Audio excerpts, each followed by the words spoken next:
Hello. Welcome back, folks. Happy weekend. We made it. And I get to unwind. Eating a load of food. We're chilling. We're RPG vibing. Should we jump in? Hope everyone's good. How is everyone? What up? Let's load the thing. I'm relying on biscuit power to wake me up again in a minute. There's worse ways to live.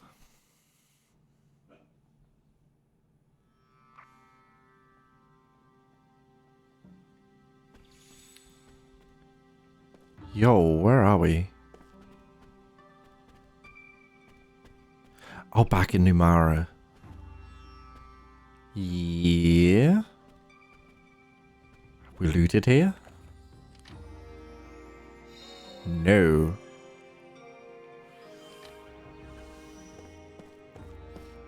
Right, we fought the, can't even remember his name. Baldy. More seed. Oh, door is there. I forgot that this game does that. Oh, we're here. Of course.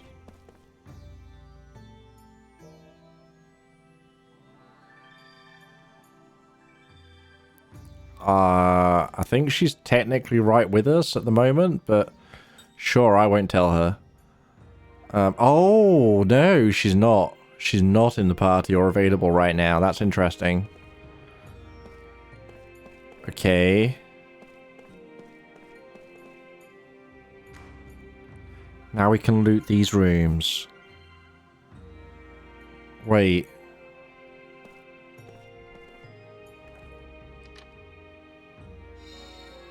Oh, they're just identical. That's weird. Save point and everything. General Kakuna, that's right.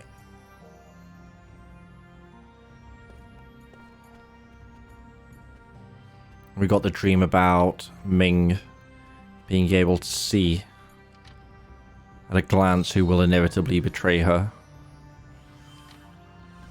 I remember.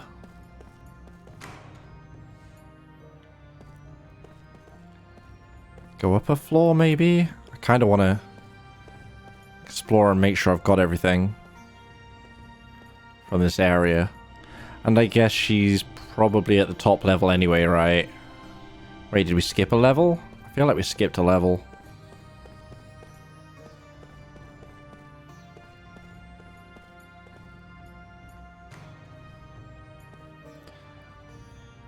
A copy pasta room. Waves chamber.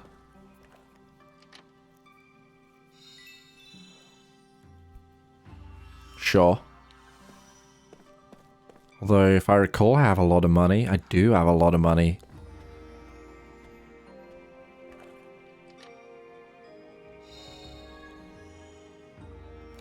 In fact, you know what? Thinking about it. Maybe we literally just keep Set around for his epic skills. With the double loot, double experience, double gold, and double SP. And ultimate analysis.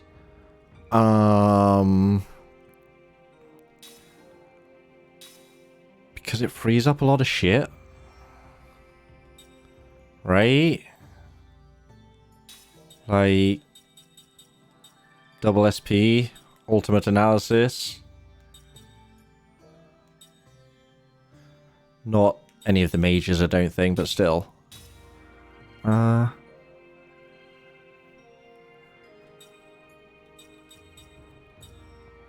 being said,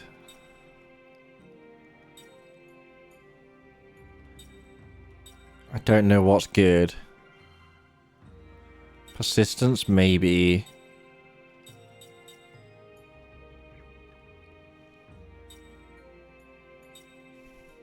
Or I take these anyway.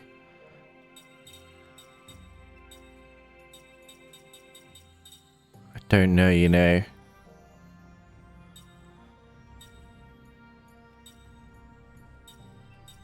20 defense.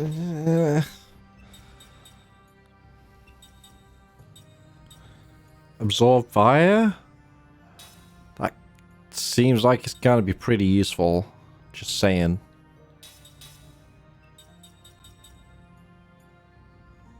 In fact...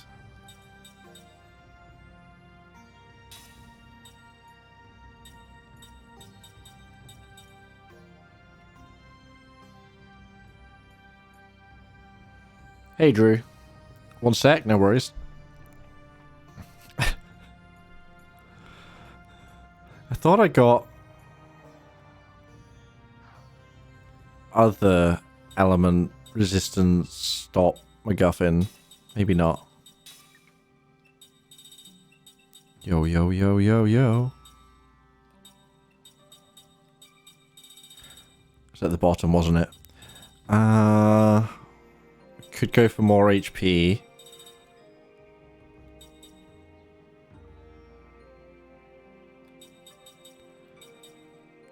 Did I not teach it to them? Fireproof, windproof. Right, okay, I guess not.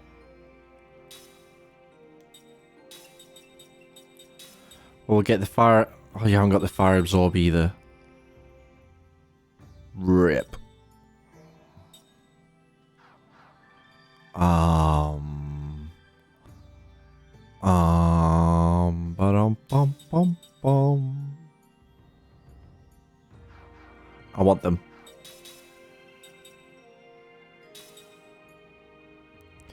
Windproof. Absorb fire. Oh, she's learning it right now. Okay, well, fair enough.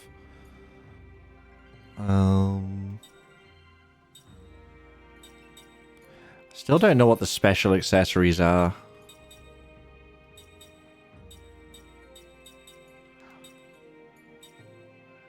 It's big MP. Alright. I opened this, right? I need to double check now.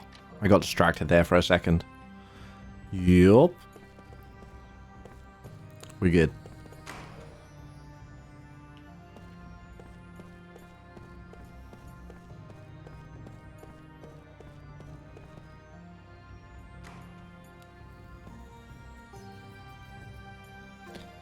Songs chamber. Wait, waves and songs.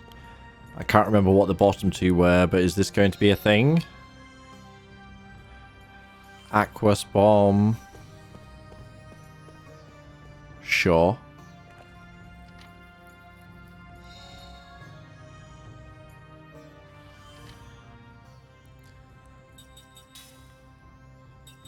Volcano.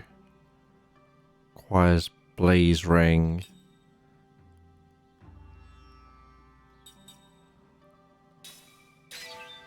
Don't know why I did that, really.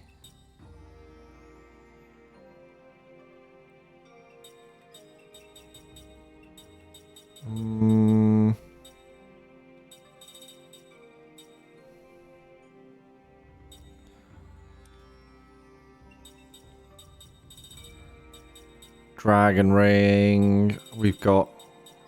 Let's just do the usual scan for anything new buildable.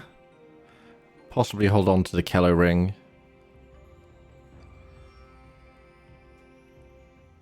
Because I don't know if the ultras can be upgraded into the next tier.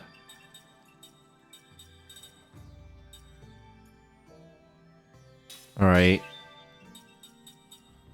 Coma. Almost certainly causes sleep. Noise. Toxin ring ultra.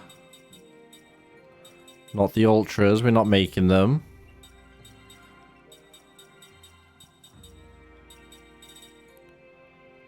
Baron and thief ring.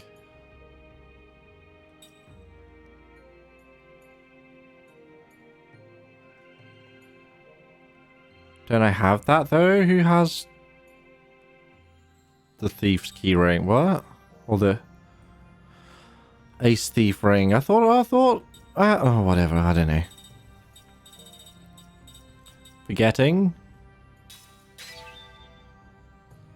Sure.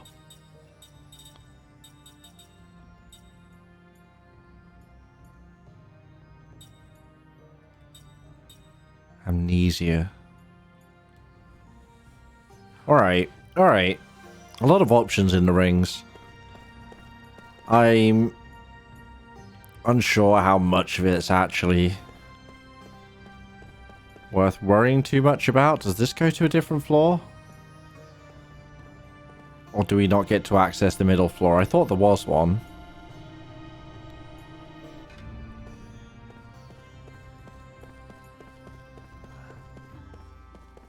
Nope, this is the same. Okay. What was the name of this one? Oh, it doesn't matter. I've forgotten what the top two were already.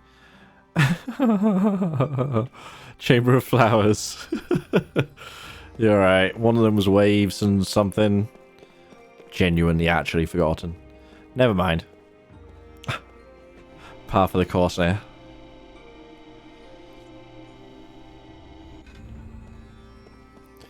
Right, let's go see what Ming is up to. Unless... Oh, I thought this was another elevator. And I thought maybe it'd go somewhere else, but it's not even.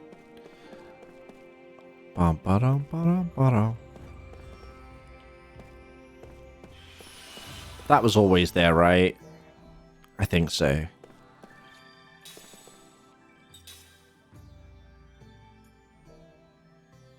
Still makes me nervous having it around.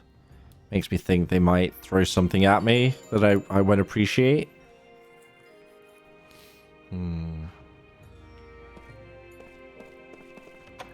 Maybe we can get Ming's harp now. Queen's Chamber. Probe.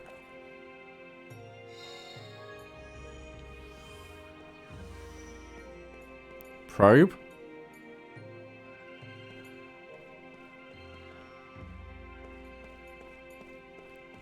Oh, good find. Music score 8. There we go. That might be the final one. I don't know.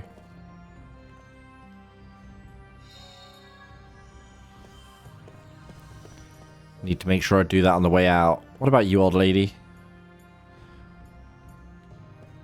Okay. Something something General Kakuna. Wait. Wait, what? What was that message? Entry to the inner chamber is strictly forbidden during renovation. Oh, right. Yeah, the place got fucked up. Sure. Sure. Right. Yeah. I forgot. Cannon shot the palace up. Probably don't go that way then. Oh, wait. Oh, there was a thing. Wait, are they all? No. I guess I just missed that one.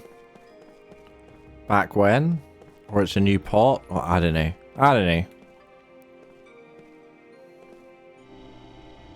I'm imagining and inventing puzzles as well now, it seems. So I'm glad I didn't go around and properly double check the names of the rooms. It was a wild hunch.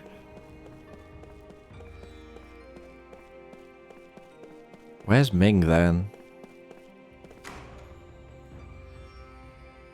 Hello?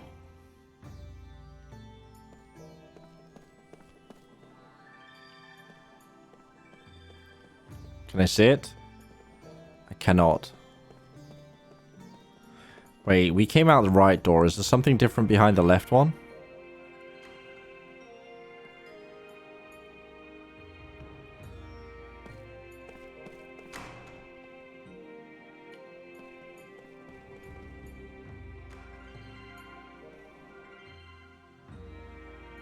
It's magic.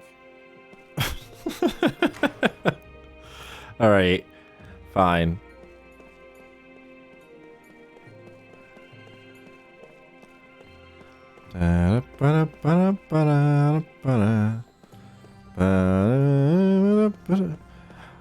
You know what? That's something you don't often get to see because you can't pan the camera up usually when it's down here. It's locked in some way. It's like, well, maybe it's just, maybe it's more fair to say it's something I don't look at often. But that's a nice ceiling. I don't know what the spikes are all about though. It's pretty mean looking.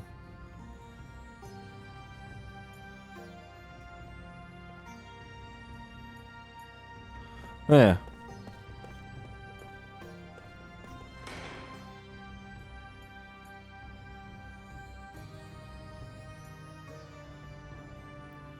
Maybe today's the day we look at ceilings. Ah, there is no ceiling. We're outside.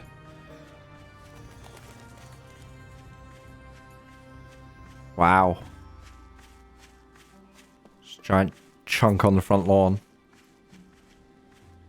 You look suspicious. Where could my moo have gone? Still waiting for your cat to come down, huh? Good luck with that.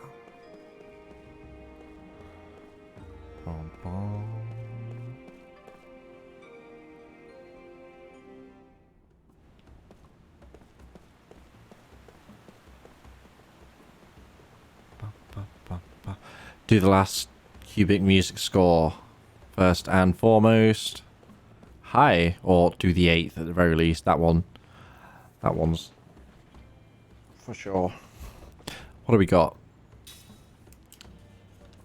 Notes at the ready. Number 8, please. 4-star difficulty, yeah? Try to remember. G. Bad. G. A. B. G.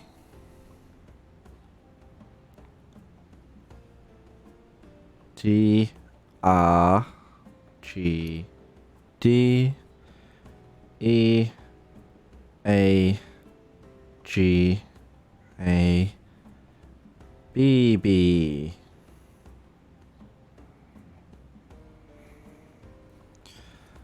Try to remember. I will try my best to remember what is written right in front of me now. Got it. It's 4 notes per bar, so to speak, I guess. So 4 characters in the formation.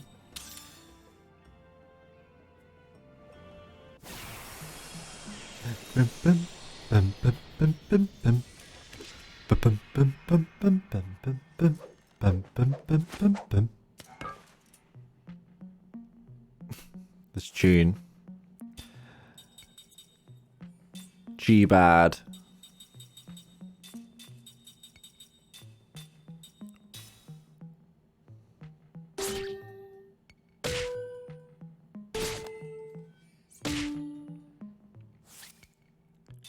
G A B G.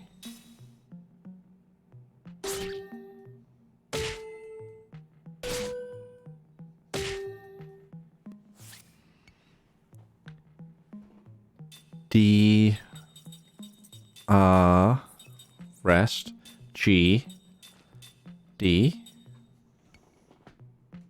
Yeah.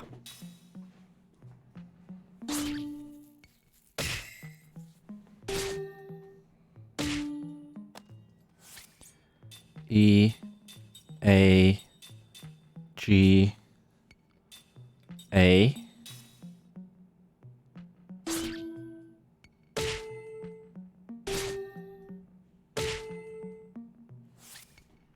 B B B E B E.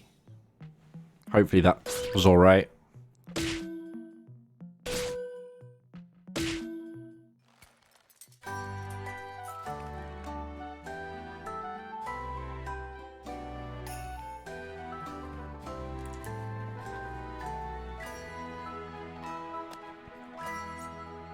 Give me the good things.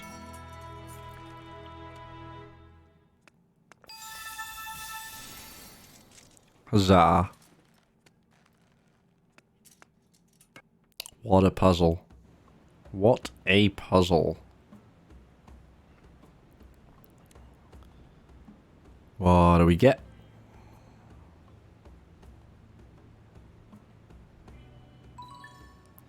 Elfin Charm. Okay. Yeah, I'm good, dude. How about you? Keeping good? Magic defense, huh?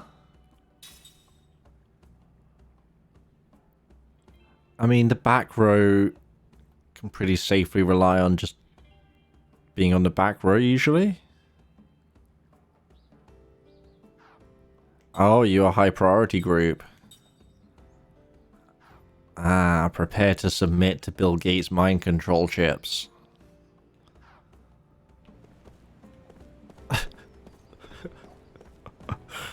Ah, dear. Was there anything around here? I honestly forget. There's a shop that might have some shit. Could I even look in these before? I don't know. Oh, yeah, I think we've been in here. And then we... Off limits to regular customers. But he didn't tell us how to become more serious customers. So how? You're not happy about it? Why? What are you not happy about? I want to get in there. But I don't know how.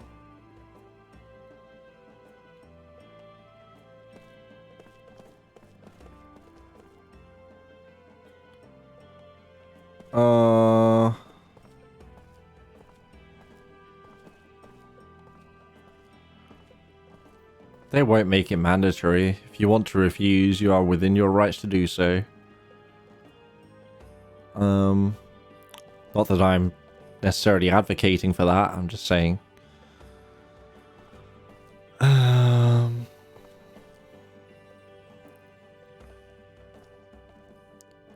how do I get in there?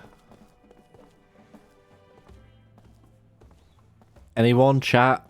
I'm asking chat. If there is a chat, there is not a chat right now. I don't think anyone's here. And or that would know. Let's just risk it. I need to know. What's the place's name? Yeah, but I meant like... Not... I meant some of the people that have been around that had played the game and or knew.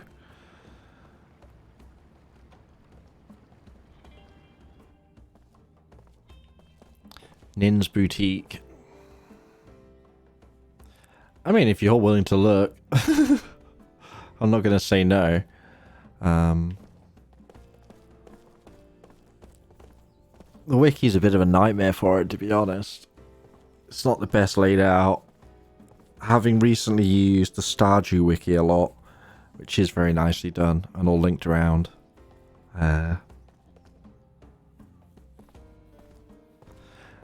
And there is no sneak option as well. I wasn't even trying to go in that time, really. Wait, what if I... Sprint! I made it further. I can see. Wait, maybe if I get a run up. Okay.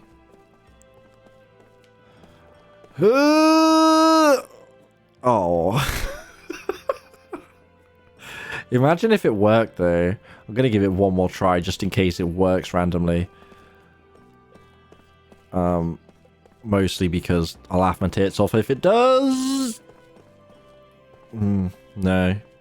Pretty consistent when it stops me.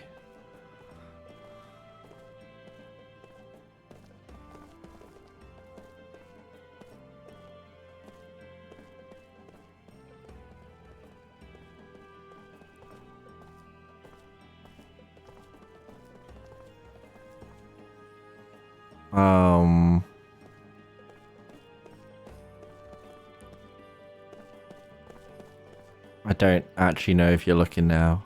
Shall I just I don't even need to do that. Nothing's going to happen if I just stood here for a minute anyway.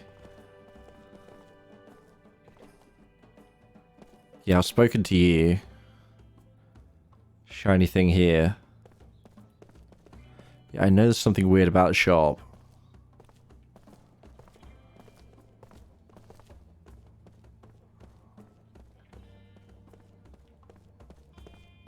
I don't...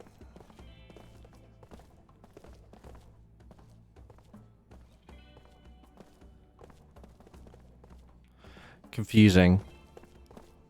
Confusing is what it is.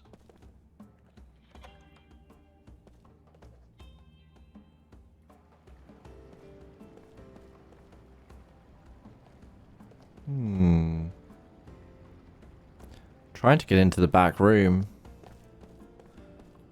Oh, also, did I not get that chest? How? Well, I'm a bad. Let's fix that.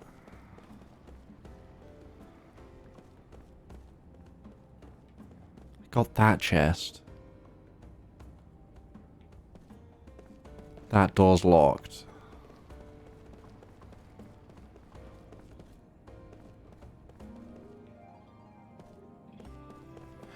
I also want to check this shop. If I'm allowed to use this one. I don't know.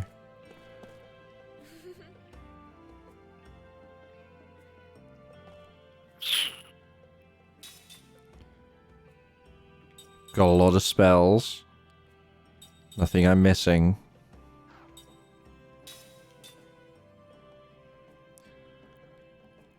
Slightly nervous about selling these, particularly when they're that cheap. We don't need money right now, though.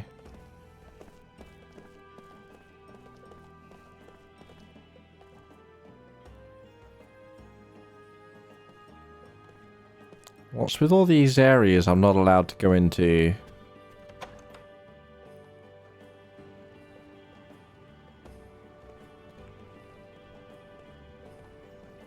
Don't like that.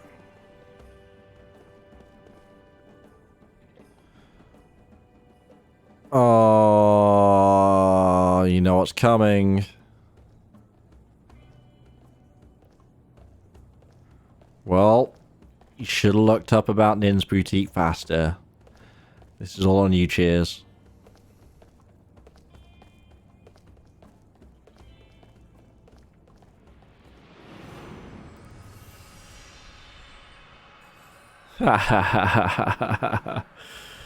Alright, well, you know, if you felt like looking it up and letting me know in a spoiler-free way, you now have about 15-20 minutes to do so.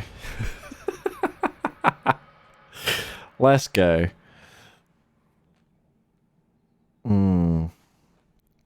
Alright. I thought you were looking it up, were you not?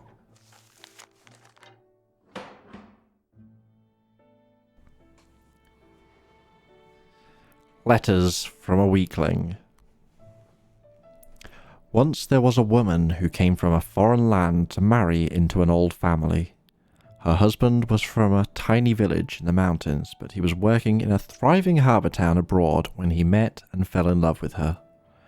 At the time he asked her to marry him, his father in his home country collapsed and died. Being the eldest son in his family, the young man had no choice but to return to his homeland, taking her with him, of course. Sorry, I got distracted by this scene in the background. It's quite pretty. I do appreciate a really nice clear night sky. Need to complete a quest. Okay, that's fair enough. If it's currently unavailable, then I'll worry about that later. I was just kind of in a rush to do anything I could find in Numara because we've not been back here for a while. We've been blocked off. Anyway, her name was Mina. Mina? Mina? This was not a name used by the women of his homeland. Indeed, her name was not the only thing about her that was different. The colour of her skin, hair, and eyes, and the language she spoke were all different. Had the young man's hometown been a harbour city where people of many different lands cross paths, there would have been nothing unusual about this. In such places, there were any number of homes that welcomed foreign men and women into the family, generation after generation. But this is about as deep in the country as you can get, the young man told Kym, sighing, on the night he made Mina his wife. Kym had rushed here all the way from the harbour town in the far country to attend the wedding. At the banquet, the young man had given Kym a look, and the two had slipped away from the festivities. They were standing in the garden, looking up at the night sky, hence this nice background. When the eldest son marries, his wishes are of no importance. What matters is family. The two families negotiate the engagement, and a bride is chosen who is acceptable to the groom's parents. That's how it was with my parents, and my grandparents did the same. I know what you mean, Kym said with a nod. Judging from the formal wedding ceremony, it was easy to imagine the highly conservative nature of the area, and just as easy to imagine that the relatives had not welcomed Mina into the family. Alex, Kym said to the young man. Yes, the young man answered, still looking up at the sky. You are the only one who can protect Mina, you know. I know that much, Kym. Mina is a wonderful girl. I know that too, of course. The three were good friends. Kym and Alex had worked together offloading ships at the same pier, and also together they had often gone to the neighbourhood where Mina worked in an outdoor stall. Even now, Kym retains the bittersweet memory of Alex and Mina struggling to communicate in each other's languages. You know, Kym, Alex said that night under the sky. I think you sensed it too, but Mina was drawn less to me than to... Kym cut him short. Never mind, he said with a pained smile. Of course, Kym knew how Mina felt, and if he had responded to her feelings, she and Alex would not have been married here today. But Kym had held back. Instead, he had urged Alex to pursue his love for Mina and help the two come face to face. He felt no regrets about having played the part of an unlikely Cupid for them. Destined to continue his never-ending journey, Kym was unable to love Mina in return. One of Alex's uncles stepped out of the house, drunk. Hey Alex, what are you doing out here? He growled. The groom can't be absent from the reception? Sure, I'll be right there, Alex said, turning toward his uncle. Kym tapped him on the shoulder. Make Mina happy, Alex. Leave it to me, he answered with a smile. Come on, said the uncle. Hurry up. This groom's supposed to sit there the whole time. The entire family is here, and we're going to drink the night away. He grabbed Alex's hand and dragged him back into the house. Welcome, Alex. Welcome. The man was all smiles with Alex, but when he glanced at Kym, his borderline polite smile could not disguise the gleam of distrust in his eye for an outsider. Kym was sure he had noticed that same gleam, though perhaps not as openly displayed, in eyes that alighted on Mina. So that was the kind of village to which Mina had come as a bride. You'd better make her happy, Alex, Kym called out again toward his friend's receding form. I'm counting on you. But now the uncle had his arm around Alex's shoulders, and he was noisily monopolizing his nephew's attention. Alex never heard those words from Kym.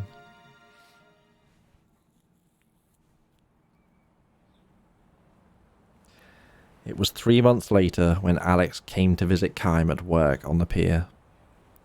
I'm in town on a buying trip, so I thought I'd stop by to say hello. Words, Alex announced. But, judging from the fatigue evident on his friend's face, Kym had a pretty good idea of his real reason for coming here. As casually as possible, Kym asked, How is Mina doing? With a feeble smile, Alex replied, After the wedding, things happened. Mina had been accepted neither as a member of the family nor as a resident of the village. There were too many differences in daily customs, in culture, but the one thing that made Mina too different for the tiny village was the brown colour of her skin.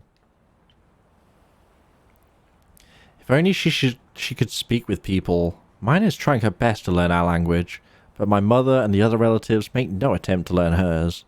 Not so much as a good morning or a thank you. They insist it's up to the daughter-in-law to do all the adapting.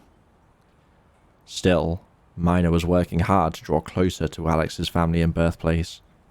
She would be the first one out to the fields in the morning, work without a break until the sun went down, and do sewing until late at night. She would try to talk to people in the local dialect that Alex had taught her, using gestures and body language, and she would apologize profusely, with abject smiles, whenever she failed to understand what they were saying. Kime could easily imagine Mina going through these exertions, which made Alex's report all the more painful to him. "You should come visit us now and then, Kime. Mina would love to see you too." Kime responded vaguely with a silent nod. When Alex added, "I want you to come and cheer her up," he said nothing in reply. "What's wrong, Kime? Are you angry?" "I'm not going to visit." "Why not?" "You promised me you'd make her happy, remember? We agreed that you're the only one who can do that." "But still..." "Sorry, I haven't got time for this. I have to get the ship loaded before it sails at sunset."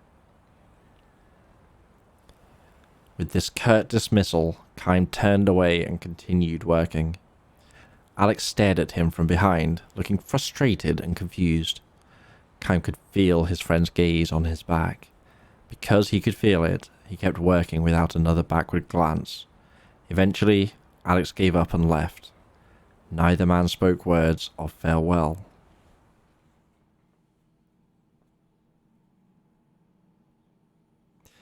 A year after the wedding, Mina gave birth to a son. The boy had brown skin like his mother.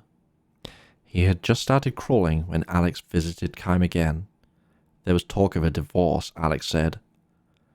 "There's nothing wrong with our relationship. Mina and I love each other, that's for certain. But my mother and the relatives say there is no way they can accept a brown-skinned child as the family heir. His existence supposedly harms the marriage prospects of my younger brother and sister too. So they want us to send the baby to Mina's family. It's gone that far."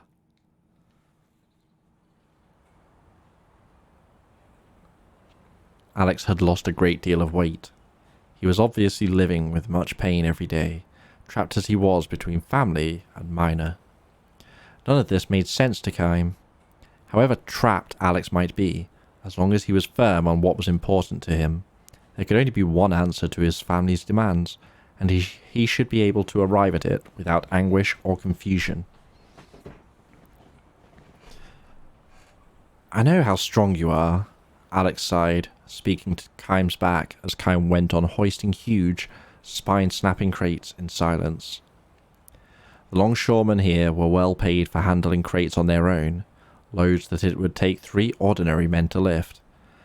The daily wage was calculated by the number of loads each man lifted, so asking for help would result in a pay cut.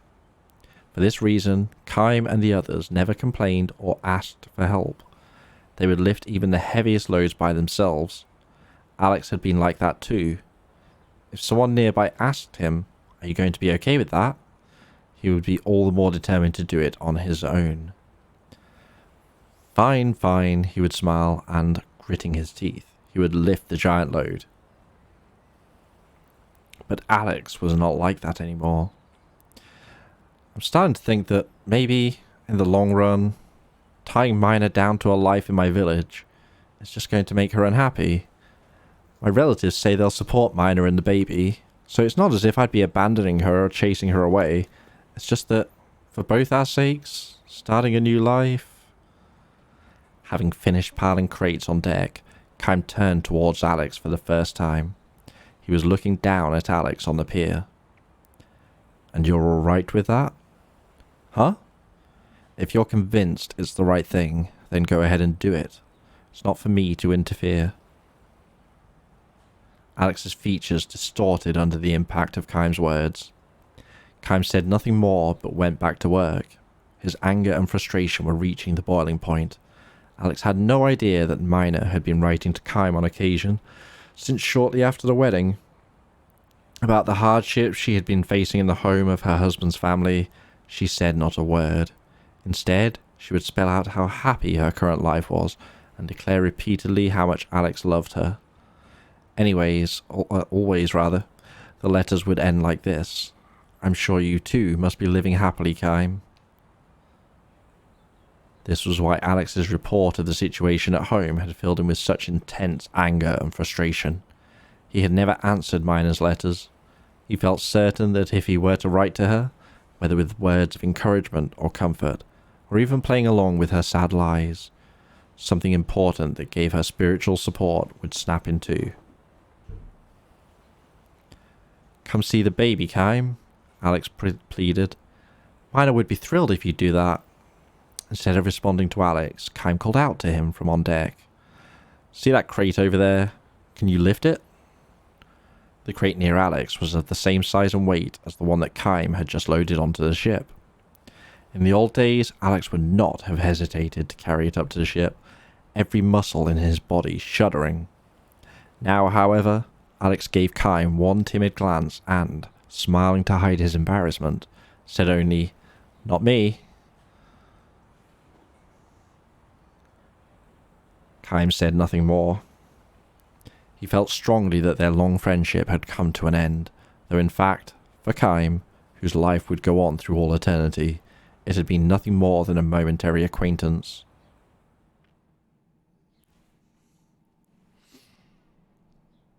Kym has been on his endless journey ever since. Now and then he thinks back to those bygone days. Both Alex and Mina long ago came to dwell among his distant memories. Words. The kind of memories that revive with a deep sense of bitterness. And they are there to this day.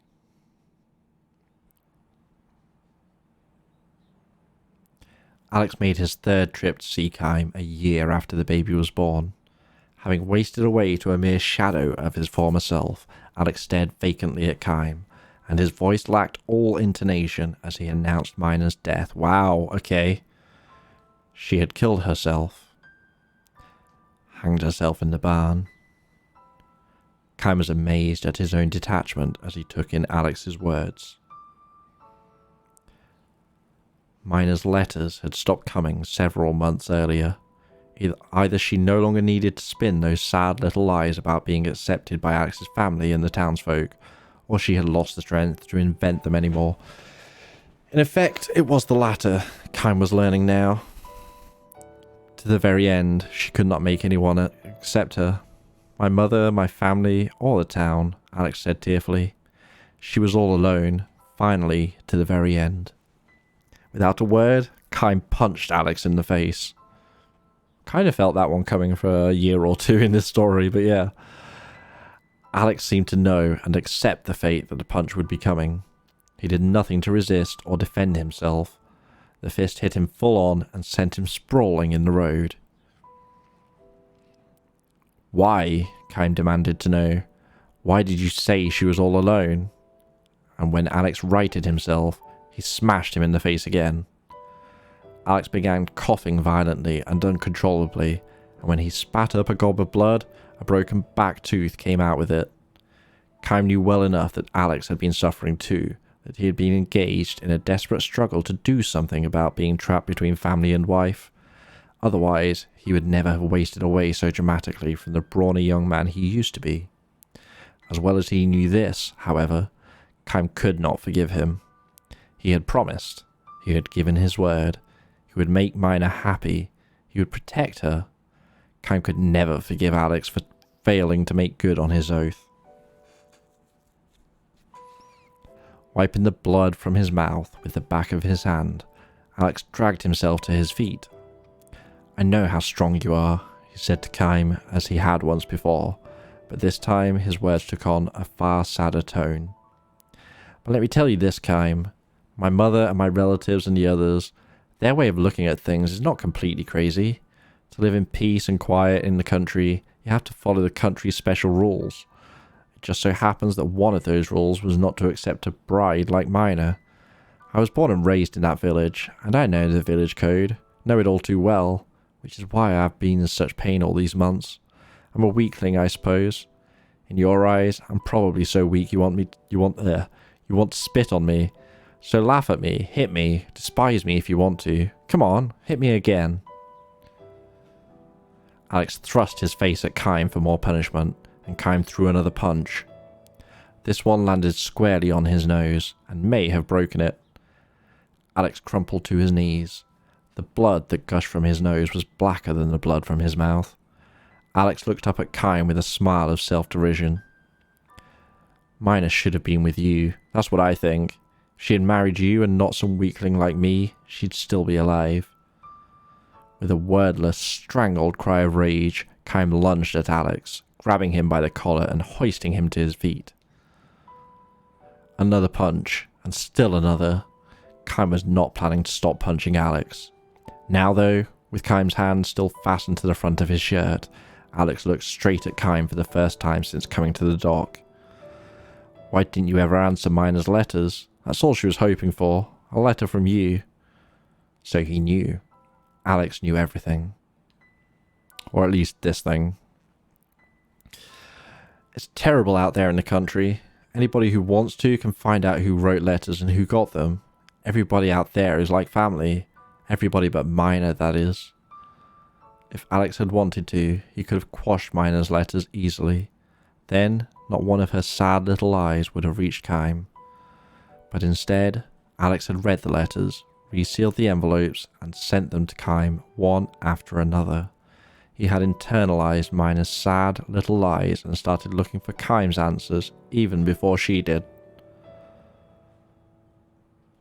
Kime stopped his fist in midair and asked, "How could I have possibly answered her?" "Why not?" Alex retorted. "You knew how trapped she was feeling. You must have known how much encouragement one word from you could have given her." "But you were Mina's husband."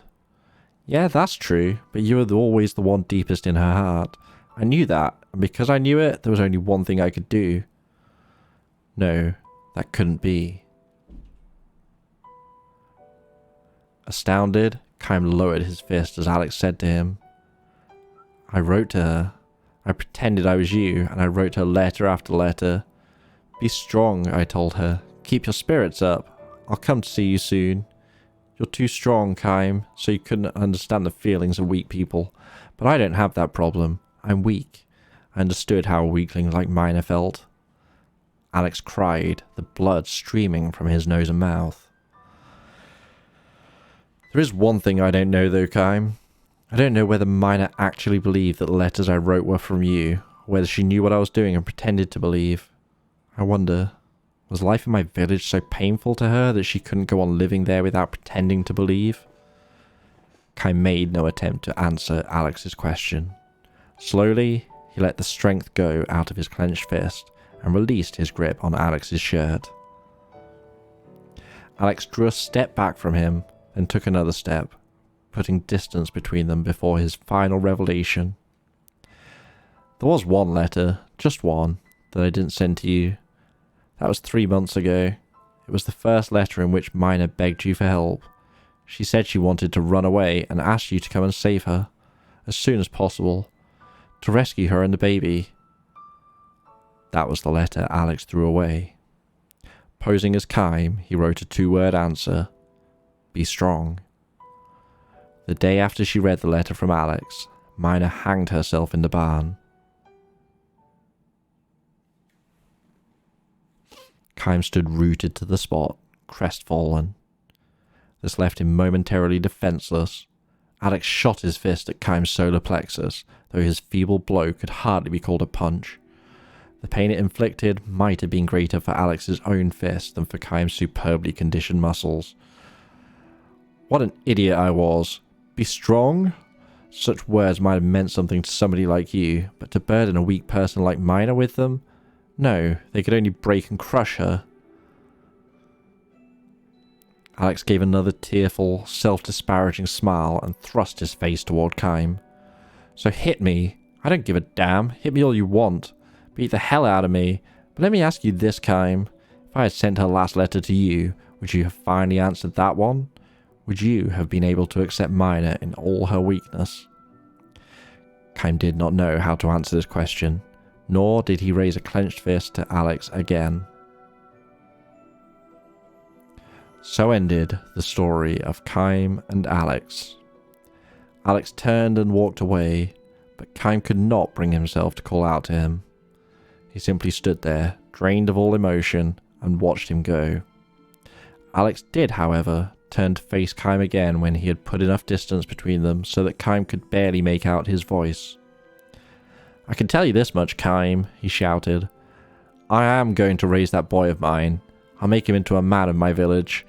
I may have been too weak to be a husband, but as a father I'll do better. I'll make him happy. Kime returned his words with a silent nod. Alex allowed the hint of a smile to show on his badly swollen face. He then turned on his heels once more and strode away. Kime never saw Alex again. But came back and saw the kid, right? Calling it? Maybe. Maybe not. Every now and then, Kime remembers Alex and Mina as he proceeds on his endlessly long journey. When he thinks back on what he himself was like in those days, wanting only to be strong in all things, the memory is a bitter one. If only he had been the person he is today. The present-day Kime would not have rejected such human weakness. Now he can accept the fact, sometimes with a pained smile, sometimes with genuine heartbreak, that everyone is weak. If only he could begin his journey again. Mina might not have had to die, but this is no more than a hopeless dream. He meets them only once, and they are gone forever. The mortals, the humans, the ones without eternal life. This is what makes them all the more dear to him. This is what makes his breast burn for them. Aware now that he has failed to love human weakness throughout his battles and his wanderings, Kime turns his steps towards Alex's old village. Alex himself, of course, is long since dead, but Alex's descendants he can tell at a glance. They have brown skin. Brown-skinned youths are the ones in charge of the village festivals. Brown-skinned old women teach girls how to weave floral decorations. Brown-skinned children and those who are not brown play together in all innocence, free of care. Perhaps this can comprise a tiny epilogue to the story of Alex, Kime, and Mina. The graves of Alex and Mina lie side by side atop a low, windswept hill. Kime picks flowers from the field and offers them at the doomed couple's graves before returning to the road. What is human strength after all? Kime still does not know the answer to this question, and this is why again today his journey must go on. Okay.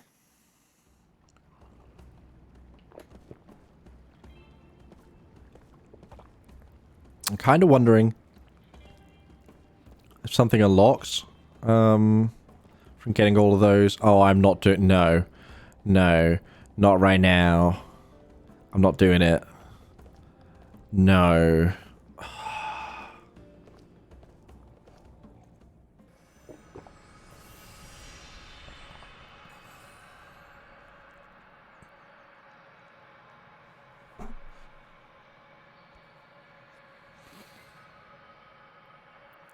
Might be time to start reading them a little bit faster.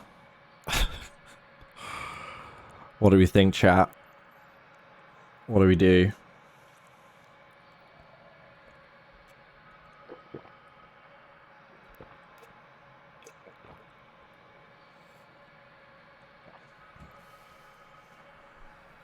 Oh, okay.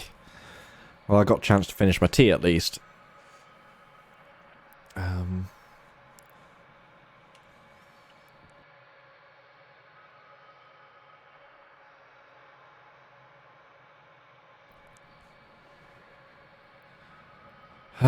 Let's do it.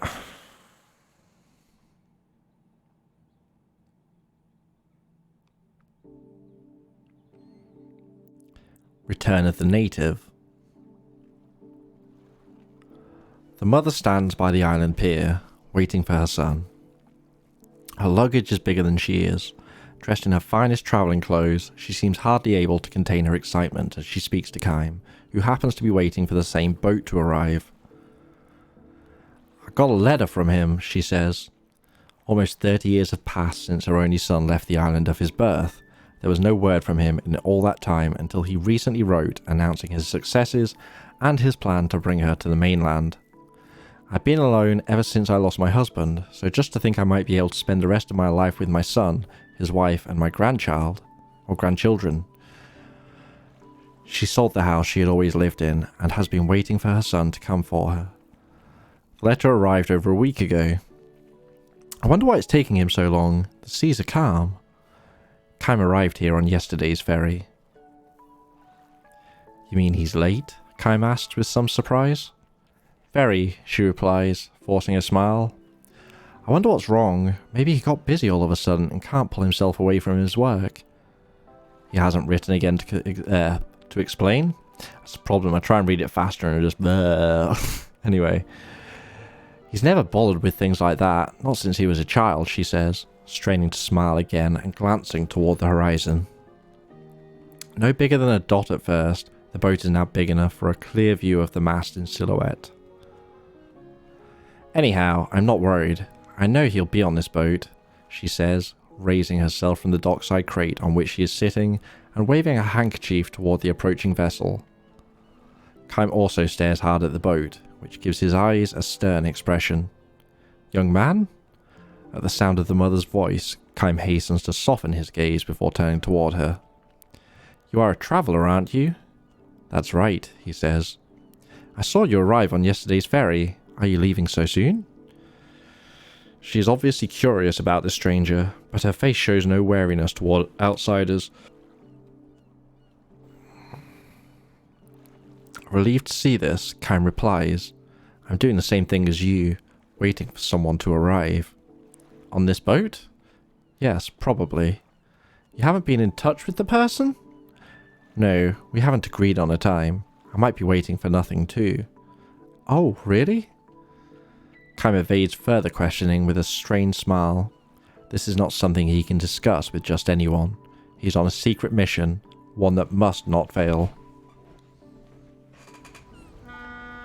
Honk.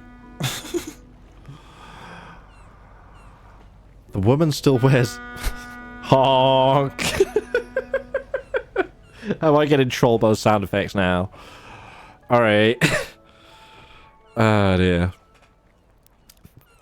I'm kind of nervous to start in case it honks at me again. The woman still wears a look of puzzlement, but their conversation is swallowed up in the general hubbub on shore, accompanying the approach of the boat. At last the ferry arrives. One by one the passengers alight after their half-day trip from the capital on the mainland. Clutching the handkerchief to her breast, the mother scans each of them. There are peddlers who travel from island to island hawking their wares, and men who have come to do larger scale trading. Sunburned young men and women who arrive from the mainland in groups to work on the island's farms, and men coming home to the island after a season of labour on the mainland. None of the dozens of passengers, however, is the woman's son. "Don't you honk at me, Arx." "Honk." "I honk at you." Once it has disgorged its island-bound passengers, the ferry takes on people crossing to the mainland. Greeters on the pier give way to well-wishers. The mother turns her back on the pier's hustle and bustle and plods her way toward the town. She hoists a heavy pack onto her back and lifts a large suitcase in each hand, but she has taken only a few steps when the pack begins to slide off. Kime reaches out to stop it from falling. The woman turns with a look of surprise, and when she realizes that Kime is alone, she asks, "So your person didn't come either?" "Looks that way." With only one ferry a day from the mainland, all they can do is wait until tomorrow. "Are you going to stay on the island until your friend comes?" "I might have to." "You could run up quite a hotel bill that way." "I'm alright. I'm used to camping out." Camping out? She exclaims with a look of amazement. Then she smiles and says, Oh, well, you're young and in good condition. A few days sleeping outdoors shouldn't be too hard on you. What are you going to do, ma'am? Go back home? I wish I could. I sold my house last week. I was so sure my son would come get me right away. A hint of discouragement clouds her face, but she quickly recovers her smile and continues. The money I got for the house is a nice little bundle, so I've decided to spend freely for a change. See that large hotel over there? I'm staying in their biggest room and taking it easy all day and all night too. I'm disappointed when he doesn't show up, of course, but I've worked my fingers to the bone all these years. It won't hurt for me to indulge myself just this little bit. Though delivered with a smile, her words touch Kime deeply. In her case, worked my fingers to the bone is not just a figure of speech, as evidenced by her suntanned face, which is so unsuited to the cosmetics she has applied to greet her son, and especially by her bony fingers, so ill-concealed by the cheap rings she is wearing. Hard as she undoubtedly worked, life has granted her few rewards. There is nothing expensive about her luggage. I'm sure your son will be here tomorrow, Kime says. Her deeply wrinkled face breaks into a joyous smile. Yes, of course, tomorrow for sure, she says with a deep nod. I hope the person you are waiting for comes on tomorrow's boat too. Thank you very much, he replies. I have an idea, she says. You might get sick camping out. If you'd like, why not stay in my hotel? I'm sure we could arrange something for one extra person. Giggity. Kime getting it on with Granny. Kime senses that she is not suggesting this out of mere politeness, which is precisely why he demurs with a smile and a nod. Thanks just the same, he says, but don't worry about me. Just take the rest you deserve after all your long years of hard work. If you say so. She seems somewhat disappointed, but does not press him to accept. As he watches her trudge off toward her hotel alone, all but hidden from view by her huge bundles, Kime wonders if, perhaps, she was hoping that his company might ease her concern that her son might not show up after all. Even so, he decides not to chase after her and retract his refusal. He is the wrong man to spend time with a mother whose only dream is to have a happy old age. Most likely, when tomorrow's boat arrives, she will finally be reunited with the son she has longed to see all these years. The person that Kime is waiting for will also almost certainly cross over to the island tomorrow. The mother will undoubtedly shed great tears when her reunion takes place. Kime, on the other hand, has a bloody job to perform when he encounters the man he's waiting for. It's going to be the same person. Oh, it's going to be the same person. Alright. Kime has been hunting him. The man is a fugitive, and there is a reward on his head. He is known as the boss of an underworld gang in the capital, and he has committed crimes without number: robbery, fraud, extortion, assault, and even murder. To cap his life of crime, he double-crossed his own gang and ran off with a great deal of money. Word reached the gang only a few days ago that the man is headed for this island, the place of his birth, and they hired Kime to take care of him. The fact that they hired Kime means they are ready to have him killed on sight. Kime and the mother meet at the dock again the next day at the same time, and again the next day, and the next, and the day after that. The ones they are waiting for never come. The one. Bad time to get to know the mother of your target, right? A week goes by. The mother switches accommodations from her expensive hotel to a cheap inn frequented by travelling peddlers.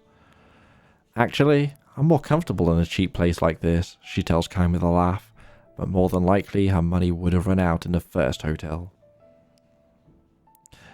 Your person is very late too, she observes. True. Who is it? He sidesteps the issue with a strained smile.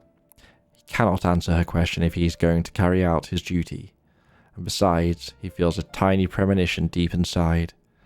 The mother stops questioning him and says, I hope your person comes soon. I think Kime's getting the same premonition I am, right? Another 3 days go by. A messenger from the gang disguised as a peddler, whispers to Kime as he steps off the ferry. We think he's still hiding in the capital. We're looking in every rat hole we can find, but there's no sign of him. Kime nods silently and glances at the boat. Even after the last passenger alights, the mother stands on the pier, looking up at the boat's empty deck. Let me ask you, young man, the mother says to Kime 3 days later. Does the place where you're camping out have a roof to keep the dew off? Kime has been sleeping in a dilapidated old house he found near the harbour. All I need is a place to sleep, she says. Would you mind if I joined you there? What's that? The place I'm staying now is not much better than a ruin. I'm sure I'd be fine wherever you're staying. Yes, I'm sure I'd be fine. She smiles like a child who has found a new source of mischief. Kime does not refuse her. More precisely, he cannot refuse her. She has probably run out of money even to stay in her current flop house. Kime has noticed her cheap rings gradually disappearing from her bony fingers. As they pass the night in the abandoned building, the moon their only source of light, the mother, without prompting from Kime, spills out her memories of her son. They are by no means pleasant memories. Known as a roughneck even from his earliest years, the boy was hated by all the neighbours and caused his parents a good deal of shame. He would steal our money, stay out all night partying, and before we knew it, he was the #1 thug on the island. He was always getting into fights and bothering girls. During the island's annual festival, he would go wild and destroy property, so my husband and I would have to go around apologising to everyone. The father, a skilled stonemason, lost his job when the son stole valuables from the boss's house. The mother could hardly walk down the street without being subjected to the glares and finger-pointing of the neighbours. Things got especially bad after her son set fire to the island assembly hall just for fun. His parents raised him badly. The boy's misbehaviour is the parents' responsibility. The son has become such a thug because his mother spoiled him rotten. It's the parents' fault, the father's fault, the mother's fault, your fault. They had heard it all. It was so hard for us on a little island like this. There was no place we could hide. The boy was 18 when he finally ran away from home, or rather, left the island when his parents all but disowned him. The other islanders rejoiced as if a plague had lifted.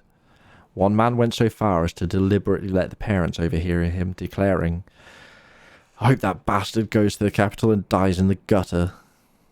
The boy's father died 5 years ago. To the very end, he would not forgive his son, and in his final delirium, he was still apologising to the islanders. But still, to a mother, any son is the baby she once carried. I never heard a word from him, but I went on praying that he would stay healthy in the capital, that he wouldn't catch whatever epidemic was going round, that he wouldn't get into fights. But that's just me, I guess. She gives Kime a bitter smile. Or maybe it's just me being a mother, she adds. You have parents too, I suppose? Of course you do. Everyone has parents. True. Are your father and mother alive and well? Kime bows his head in silence.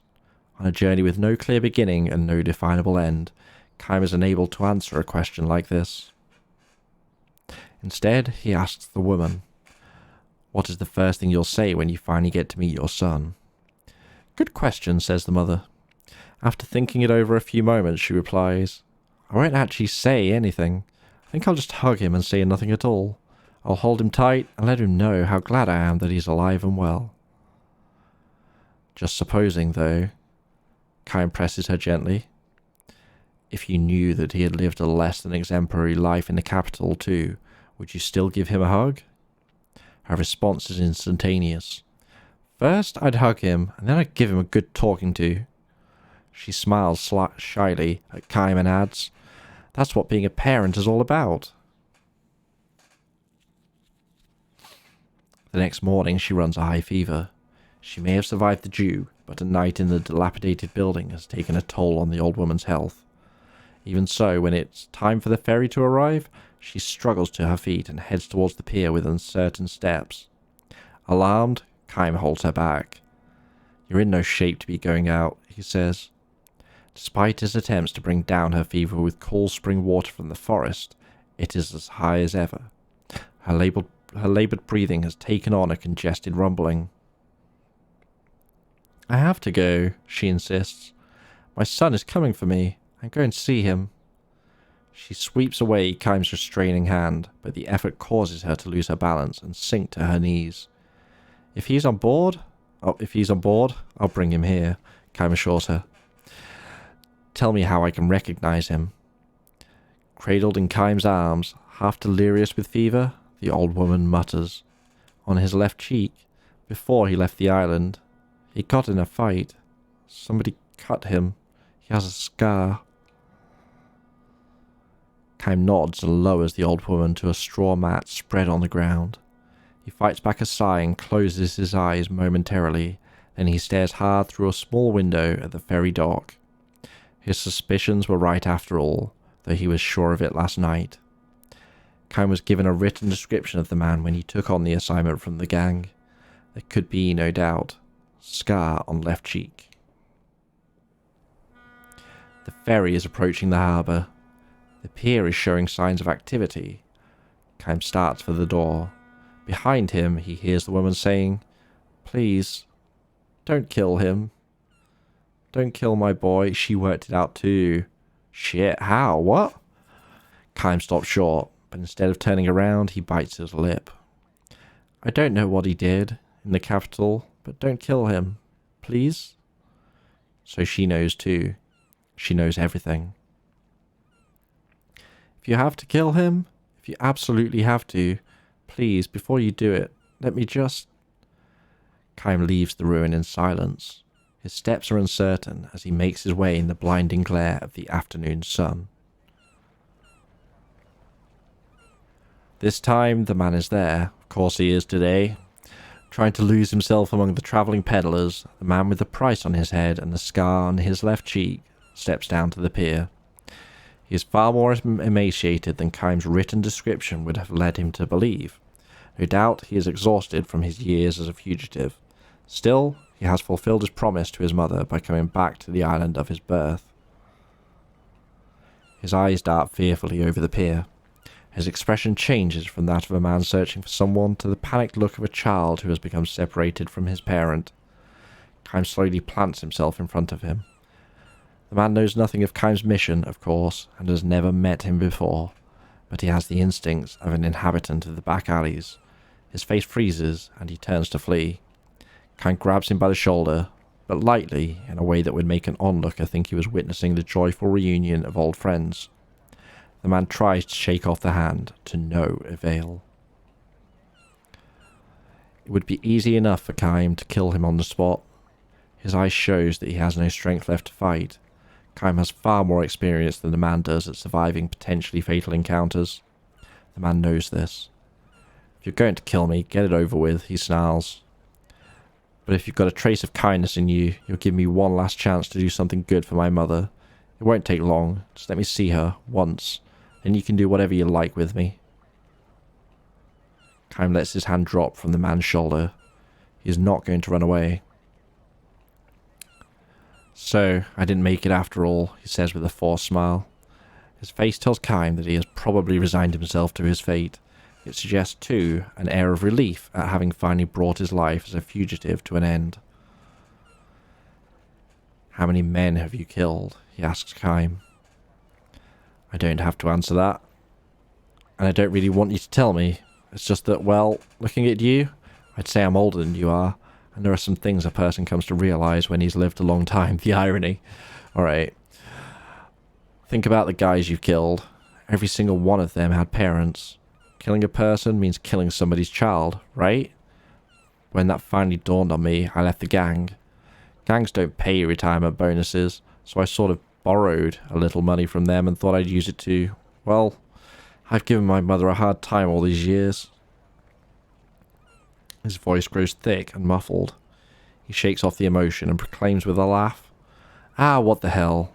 That's a lot of sentimental nonsense. I don't know how many guys I've killed over the years, so I figure I'm getting what I deserve. I can't hate you for what you're doing." A shout comes from the ferry deck. "We will be departing shortly. All passengers bound for the capital should be boarding now." Kaim looks hard at the man and says, "Just tell me one thing." The man says nothing in reply, but Kaim continues.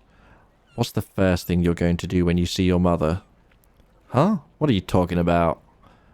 Never mind, just answer the question. I'll say, I'm back. No, I won't say anything. I'll just take her in my arms, that's all. Give her a big hug. Sure, that's what parents and children are all about. Welcome back, cheers. Big tea break. Good tea? Kime relaxes the grim expression on his face and jerks his chin toward the forest beyond the pier. There's an old broken down house in the woods. Your mother's waiting for you there. Go to her. Second story. I'm not doing more than this. For at least a while, though. We walked straight from the last one into this. Anyway. What are you talking about? Don't ever come back to the capital. And don't stay on this island. Take another ferry and go far away to some other island with your mother. The man looks stunned. His voice is trembling. Kime says nothing more. He leaves the man behind and strides toward the boat before it can depart. Mission accomplished. Kime does not care if, in return for this deed, he is labelled a traitor to be pursued by the gang. The image of his own parents praying for their son's welfare has long since faded from his memory. Pulling out! Please hurry! Come the cries of the ferry's crew. A big gong is ringing. Startled by the sounds reverberating between the vast stretch of ocean and the open sky, brightly coloured birds dart up from the forest. Large birds and small birds, parents and their young. The larger birds seem almost to be shielding the smaller ones beneath their slowly beating, outstretched wings. There. Too much words. Too much words today. Too much words. Okay. Yeah, because the first one was here. And the second one was here. And it's like, oh. Cheers, I don't suppose what you found said if I can go and do the quest to unlock the back. Or did it seem like it was a main story thing?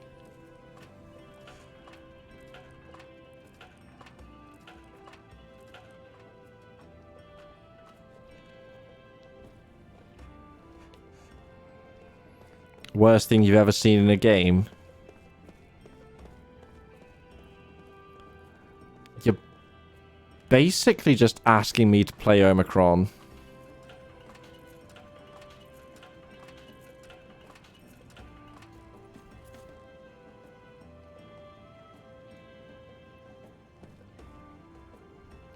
Oh, cool. Nice one, thank you.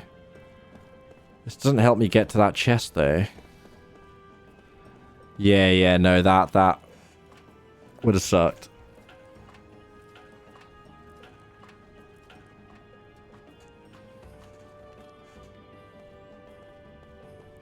I think I've got a boat to it, but I can't remember how to boat. How to get on boat. I don't know.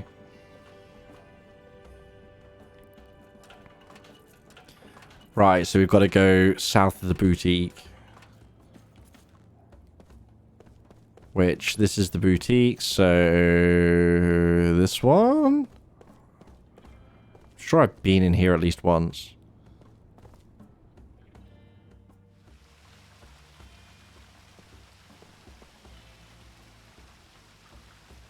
If you've been to my shop yet, the place where I work, Nin's luxurious place.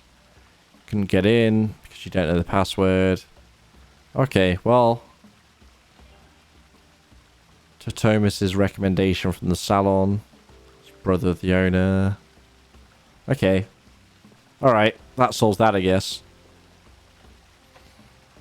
Feels extremely arbitrary. Also, oh, this is... hey! There's a chest. Oh.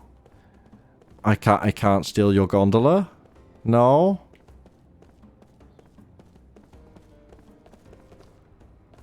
I literally just want to... oh, God damn it. There's got to be a way.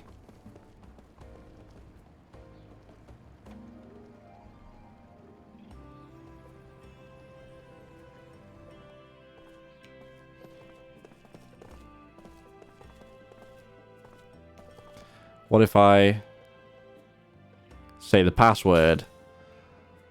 Okay. Yeah, what even... Whatever.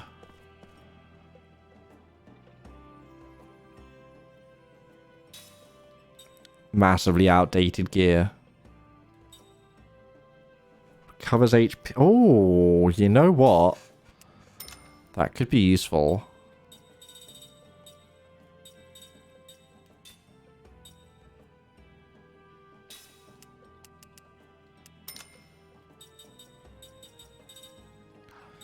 Low level shit. All of that for an outdated vendor. Never mind. Thank you nonetheless.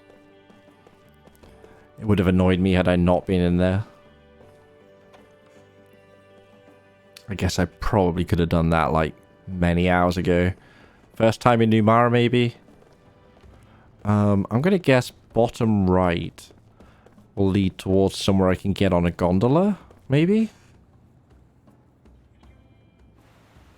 No. Bad guess.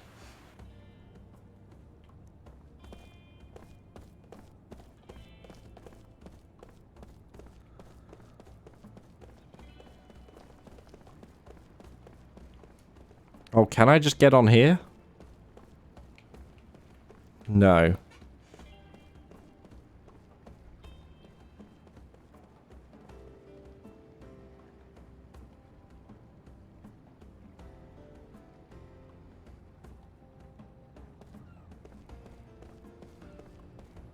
Canal Street sounds promising. Not so much like that, though. Enter?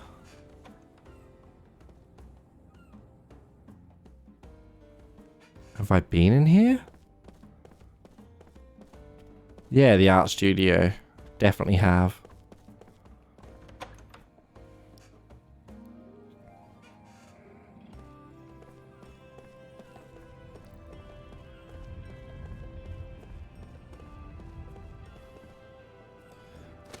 Oh, I refuse. No.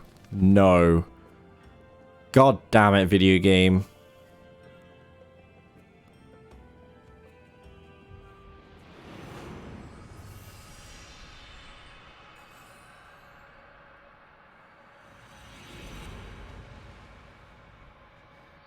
No. Portraitist of the dead.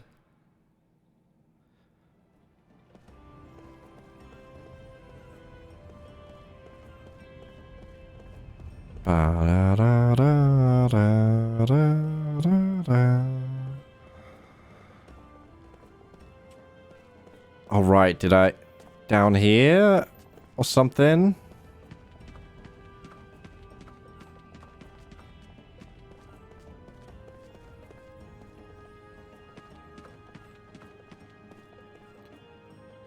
Really bad place to put a shop. All things considered. How is... that stronger? Huh. Okay.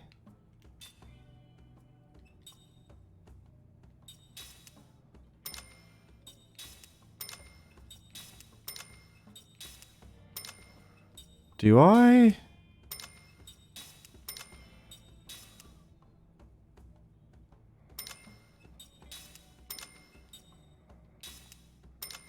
Kind of want to make some rings. Oh, whatever. Oh, that was actually very expensive. Well, not very, but...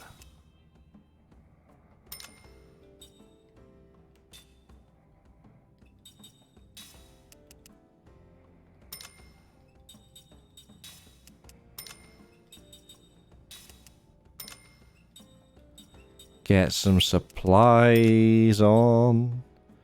Alright.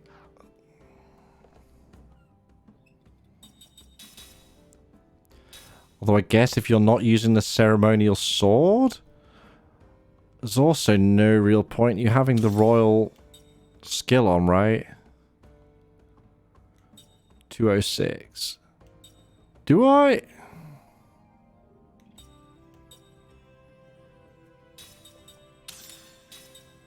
Nah, you're just doing ridiculous damage is what we're doing here. I'm going to give him attack boost too. Just you wait.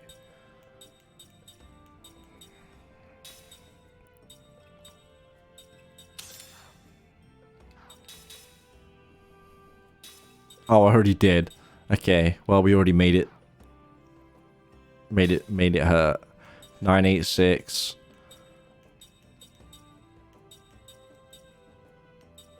Tolton looking like a bitch there with that 518.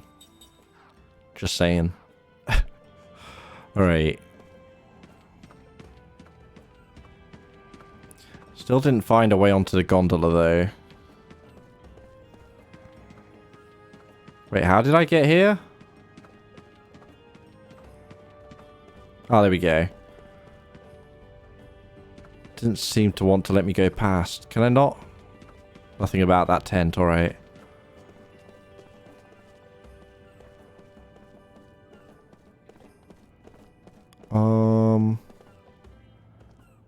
Oh, I am so glad right now that I'm not reading all of these dreams that are coming out today. Because this is blatantly about to be another one. That'd be 4. We'd be getting nothing done.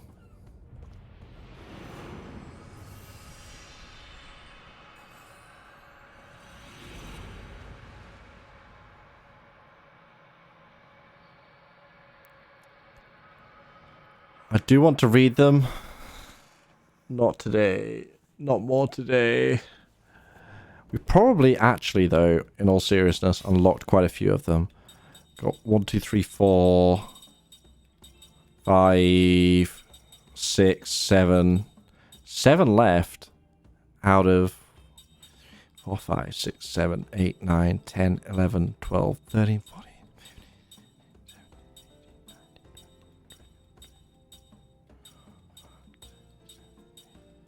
31, 2... 31? Feels like a really random ass number, but alright. So we've already got 2/3. Go me. And yeah, until we've read them, it will keep the little mark. So at least I'll know which ones aren't done. Haven't been read. But yeah, not right now. Maybe another day. Like if I have time at the 10, 15, or like 15 I guess, minutes at the end of a stream. I've already checked this house, haven't I? Yeah, I might throw one out there or something, or alternatively maybe start a stream with one. We'll see. We'll see.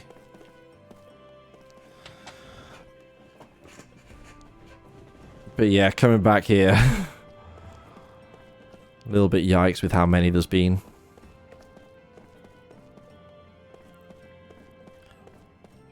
Oh, really? How do I... I want to get to a gondola.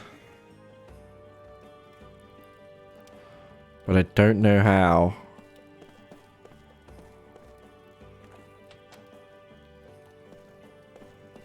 Fairly sure I've looted this building too. Yeah, I've looted most places. Alright.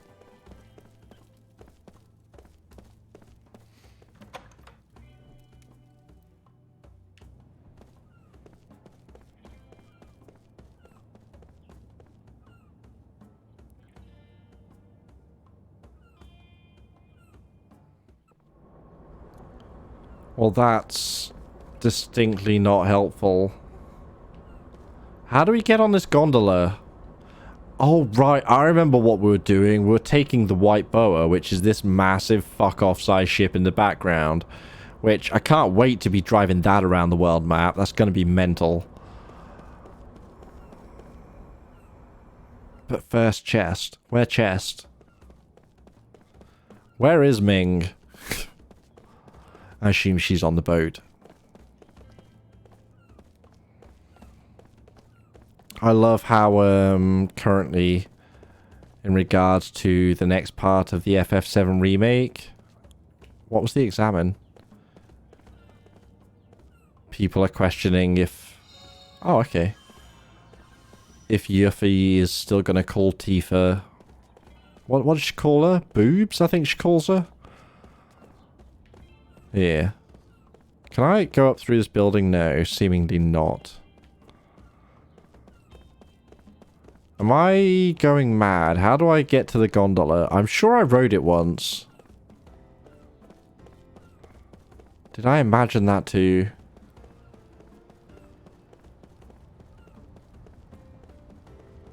Maybe?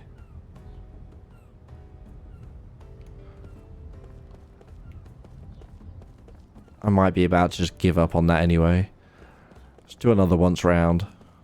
In hindsight, we've not actually spent that much time looking. It just feels like it because we did 2 stories in the middle. Yeah. Whoops.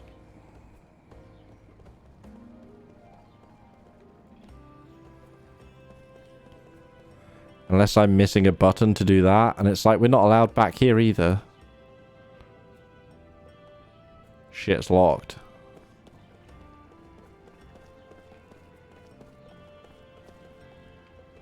There's a ladder over there, but that's...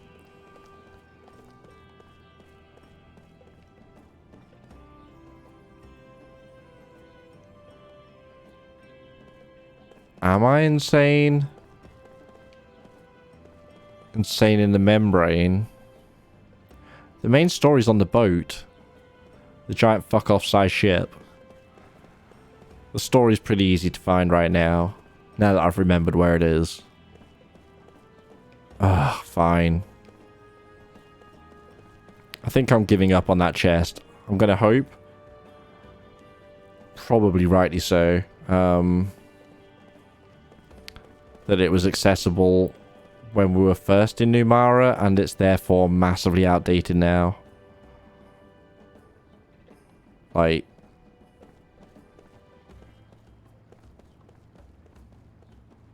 It's going to be a weapon that's just not worth equipping or something.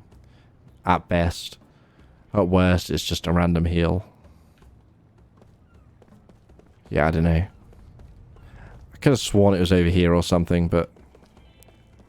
apparently not.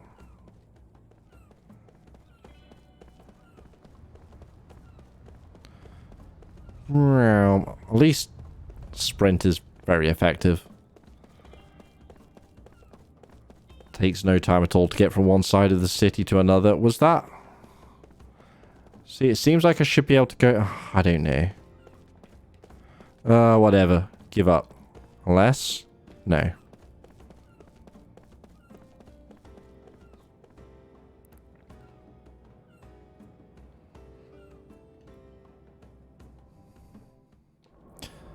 Boating. Unless... I wonder... I'm literally just going to go and scan the area. I want to see 2 things. Firstly, if the Arthrosaur is still there. Petrified. And also if this triggers another random dream, which I'm not going to read right now. But if I can unlock them. Yeah, it was right here, wasn't it? In fact, did it turn to life ages ago? Sure it was here. Yeah, it was right here. Okay. Okay. But this is, for anybody that missed it way back earlier in the story, this is where Lyram, aka Kyne and Sarah's daughter, or Cook and Mac's mother, this is where she lived. This is where we sent her out to sea in a Viking funeral, actually. Oh, of course, yes, Sarah hasn't been here. Yeah, sure was. Oh, I see the Pipot as well. Might as well stop there. Mom's, Dad's, Mac's, and my house. Very nice. Lyra must have been happy here. Yeah. Well said, Kyme. Yeah. Squeak. Have seed. Nothing for 70, yeah? Alright then.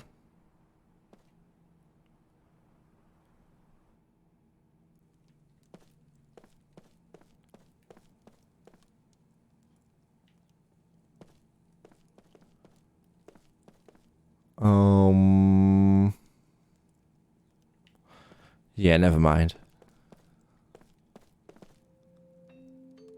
Oh, yeah. You remember what this thing is? I've been looking for that. Weren't you the one crying because we couldn't find it? Oh, I wasn't crying. Were too. Well, when Mom said we had to give it up, I didn't want to.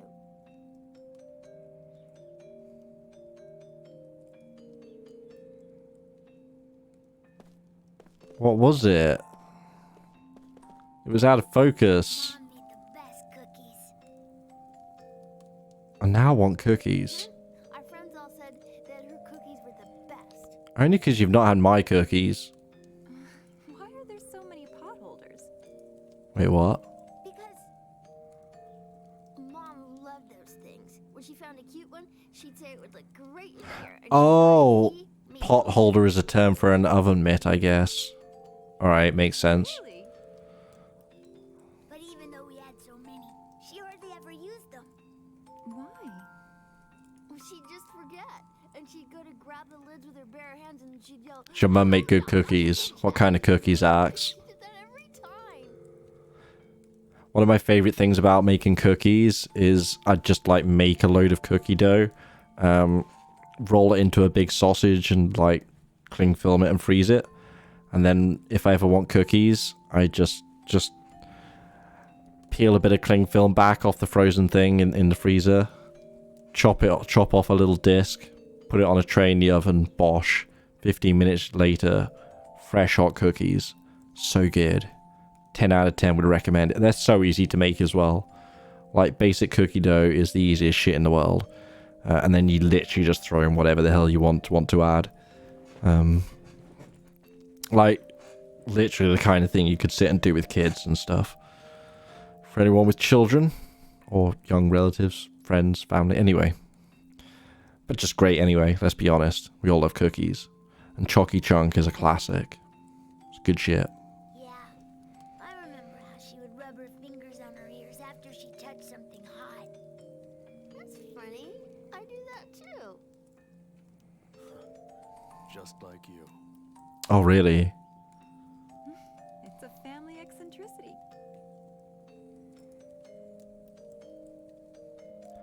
Touching your ears after touching something hot. That is a particular kind of eccentricity.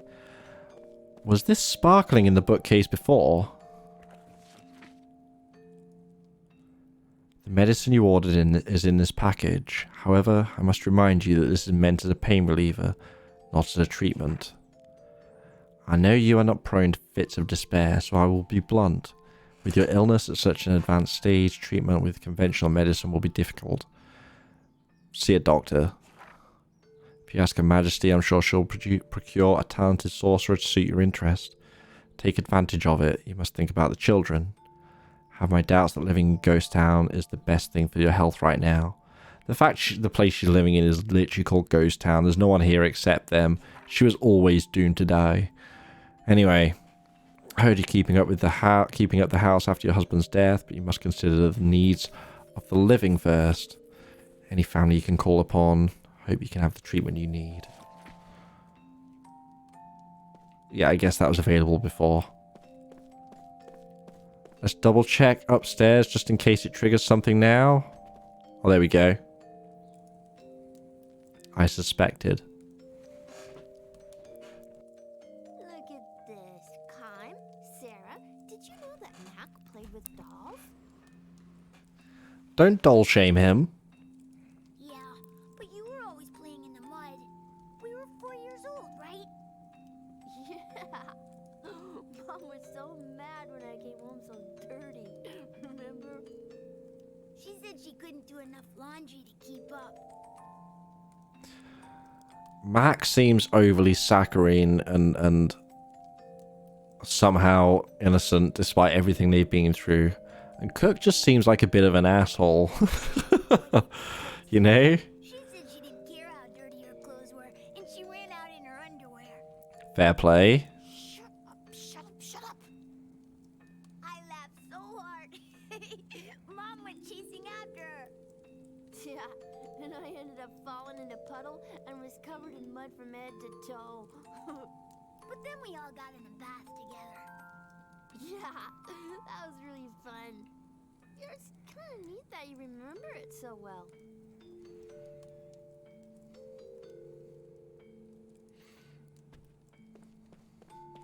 Okay. I think that's it. Scour the corners. Let's come back here. Oh, okay. Yeah. It would be great if we could all live together. Hmm. That's right. If the plan was to go back, what about the grandkids? I don't think that pair are particularly self-sufficient. I could be wrong. But they seem like a couple of idiots a lot of the time. That being said, I'm kind of amazed Jansen's self-sufficient, so... You know. There's that. Right, let's get on the boat. We've got a boat, motherfucker, on a boat. Apparently. In fact, it's boatception, really, because we're putting the current boat, the Nautilus, inside the new boat, the White Boa. I don't know if boas are a swimming snake.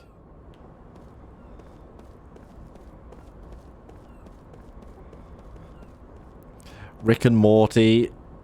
I love Rick and Morty. I don't talk about it that much because it has a very notably annoying fan base, shall we say. Or at least vocal portions of it. Anyway. Plus I get a bit tired of hearing the memes spouted over and over. That being said, every time I see or hear the words, look at me now, all I can think of is Mr. Meeseek. Every time.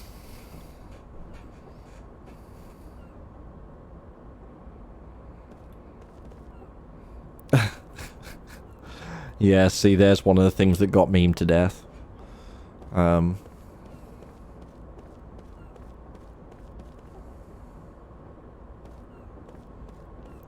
Wait, I was going to go to the other boat. We want to go to the big boat. Oh, that's right. We weren't allowed in there before. Big boat in. No? Not that way.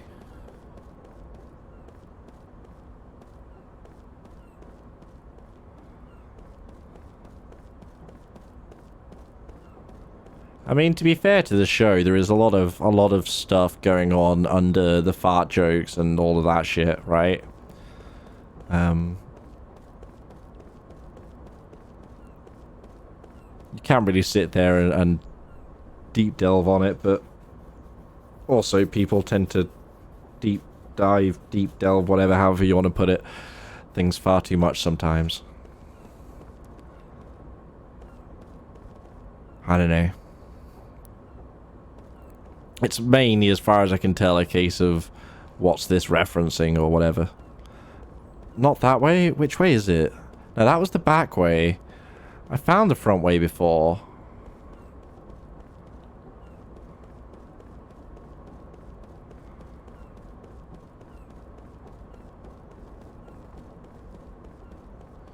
Oh wait, actually, I think I can just go through these, right? No? Oh, I can. Alright, fair.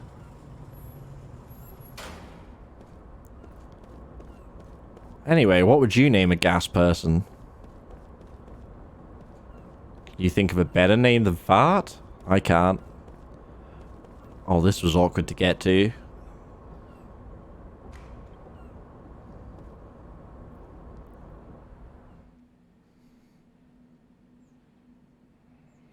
Name it G.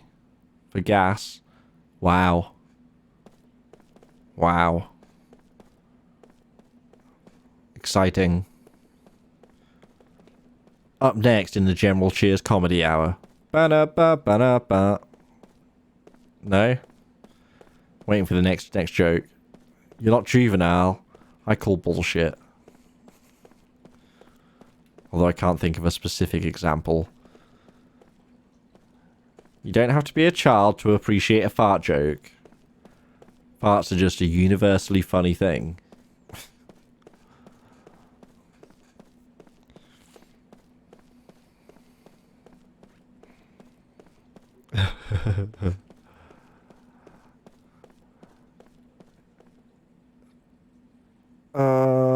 Okay. Some areas do not exist. Good, thank you, soldier. Item down this way now. Seemed like somewhere to hide something.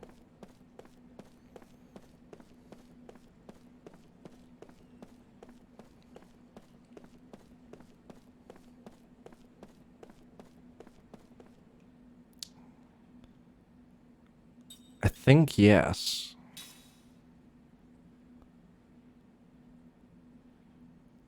I think we did at least most of the things. We did the 8-qubit music things. Oh my god, what?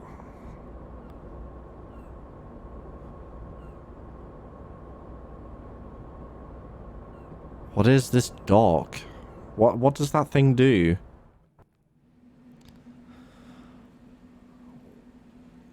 Pilot house. Is that the technical... Why am I controlling Jansen of all people? Why? What is this? This makes me nervous. Why am I controlling Jansen?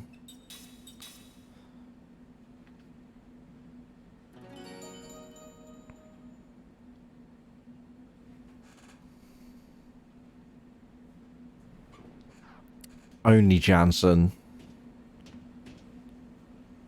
The people of Ura accepted Gongora as their king, ultimately because of my failure. But I will not allow Gongora to get away with any more. Yeah, how are you gonna stop him? During our investigation, the Grand Staff was located on the Sea of Baus. Was it turning the energy of the Sea of Baus hypercurrents into magic power? In other words, recharging? Now that Gongora has used that energy up in Ura, he may return the Grand Staff to the Sea of Baus in order to recharge again. So go back there. Got it. Where's the Grand Staff flown off to now? Our first job is to find it. I think Kaim just told us where it is. But alright.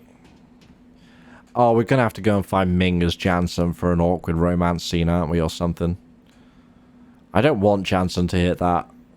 Hands off. Get your own.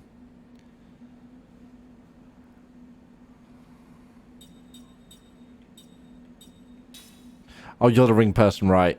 You jumping off? Work day. Have a good one, dude. Wanted to finish KOTOR 2 today. Did you not get chance? Are you that close to the end already? You must be turboing through, right?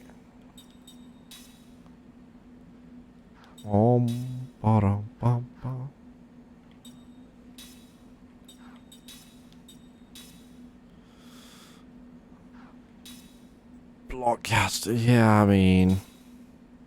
Oh, these are made with the Ultras.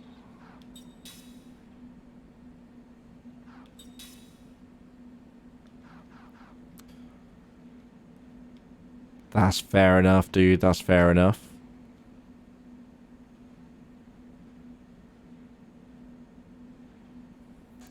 But what about the side content? All of that shit. Where are the kids? Don't make me go find the kids. Have we been in the boat? We might have. Wait, were we in here when we were arrested? Was that on the boat? Yeah, we've been in here. Because I remember this Stargate-ass elevator.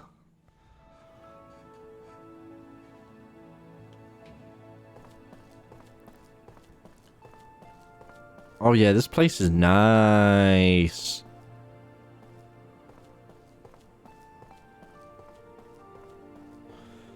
Were we able to check and loot these rooms before? I don't think so. Thanks, man. Catch you later. Hope work's not too bad.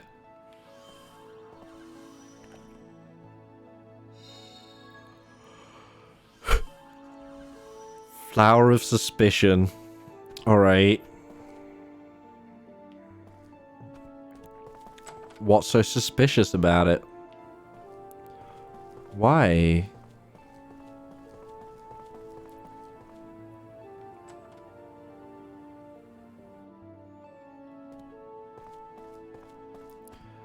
This is a zero loot room. I don't like it.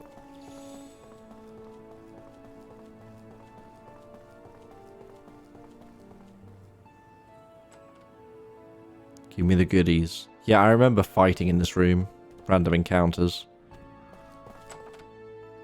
Not a whole lot going on there. But this tune.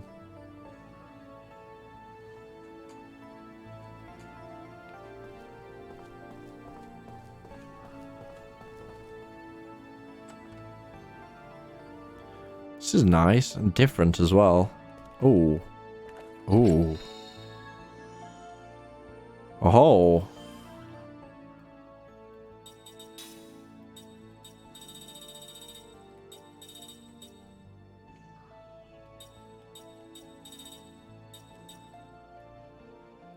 God damn, do I want that.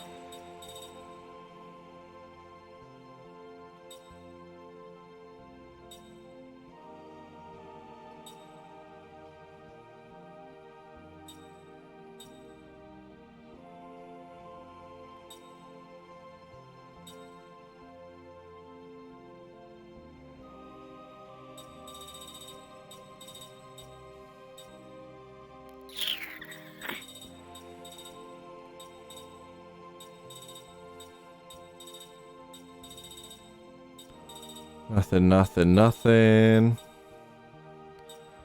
Stop getting tricked by the ultras. Unless it's a level 3 ultra.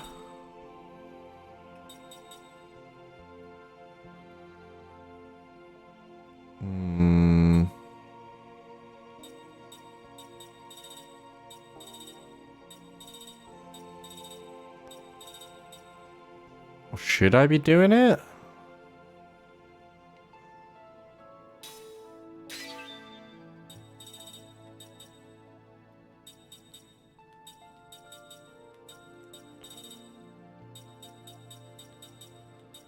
Yeah, I don't know.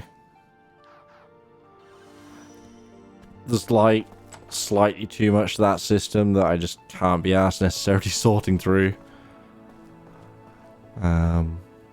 Maybe one day.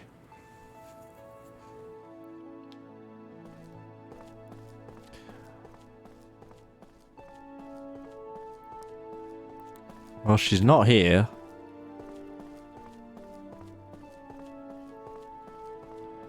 Can I take the harp? No? Oh, Queenie. Where is she? I actually assumed she would be here. Then there was like this whole area. Which, do I even want to take a look in there? Oh, engine room. It's a lot more manageable now. Oh wait, no. I was thinking of a different place. Yeah, this one was always fine.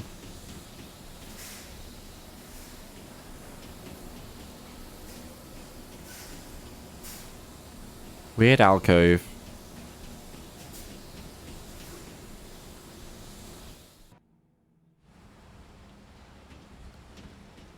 Oh, wait. No, there is a whole zone here. Yeah, we're turning around.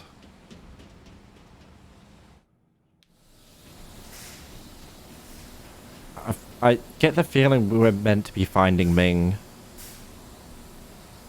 But yeah, I assumed she would be on...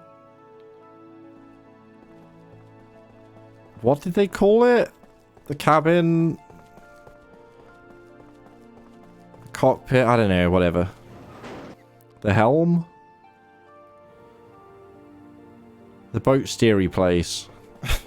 We'll go with that.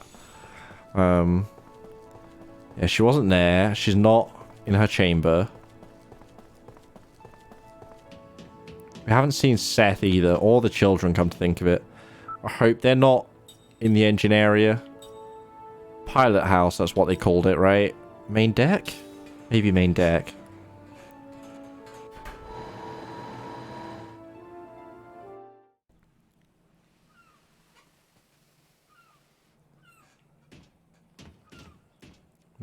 maybe. Nothing here.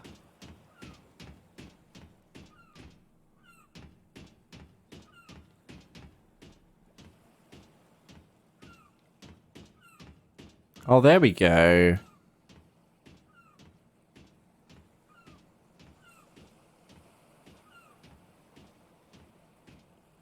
Hi. Oh, I guess we're still close to the city then? Wasn't that in the city, right?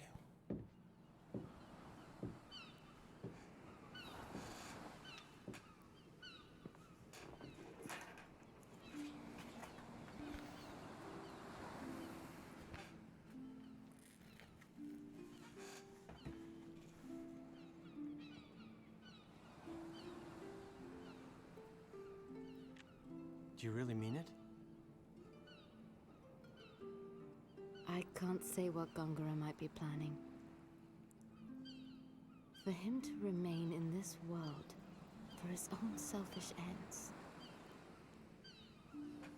Not about him. About you.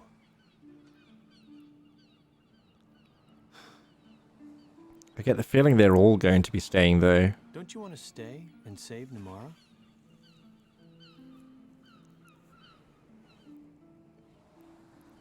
There's something else to stay for, too. Oh, god damn it. No. No.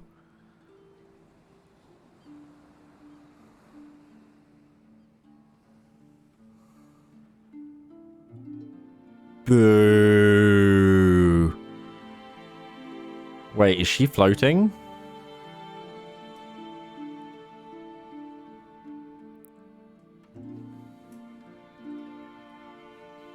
Booans.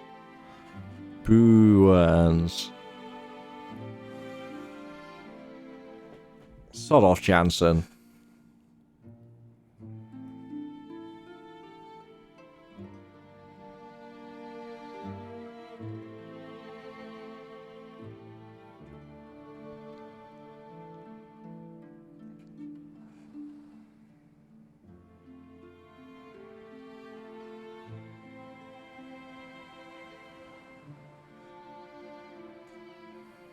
I'm so glad I met you.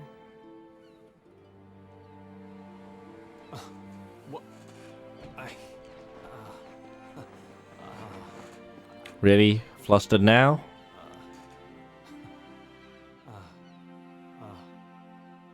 A bum? Like me?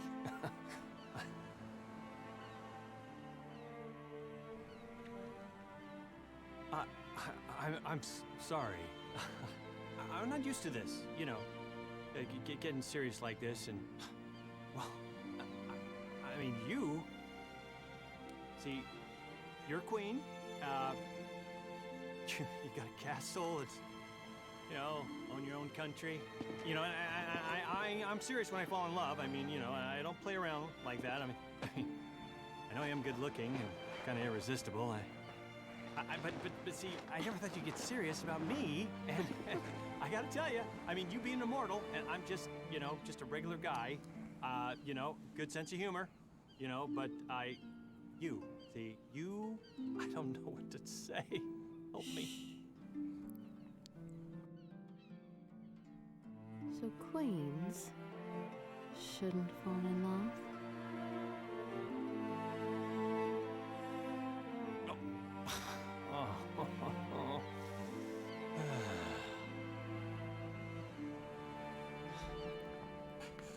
He's very red.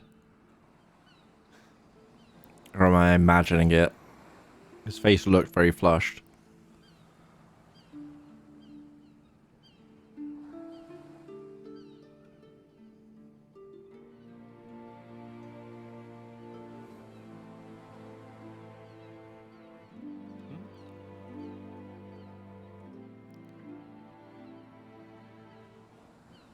The kids?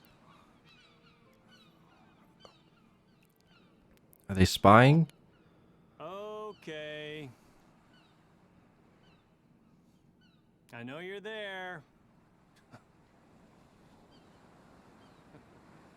Kids. Are they?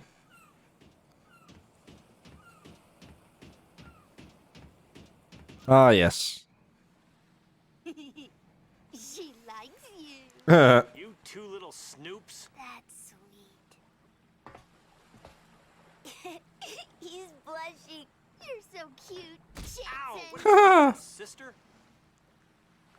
Aunt Ming, this is the guy for you? He's the only one for me. Went from... I suppose it did, Bill, but in a really weird way. But yeah, that's our new boat.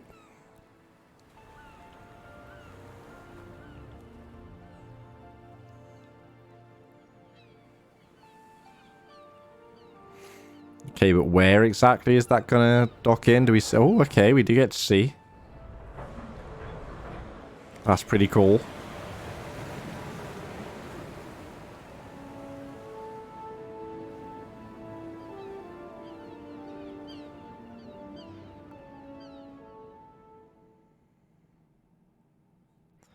Do I really just get to drive the giant ship around?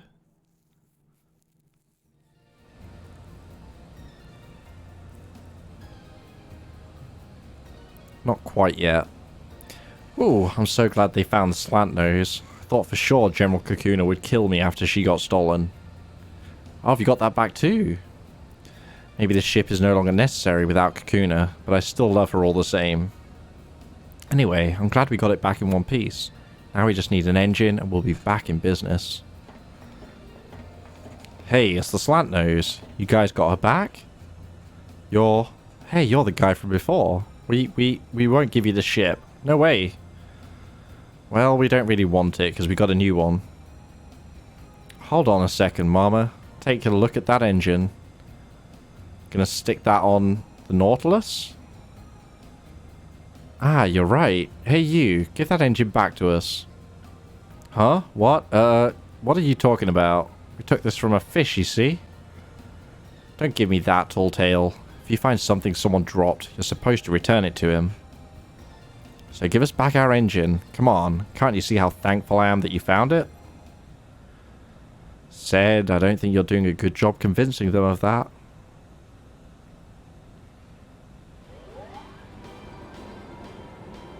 Yeah, there we go.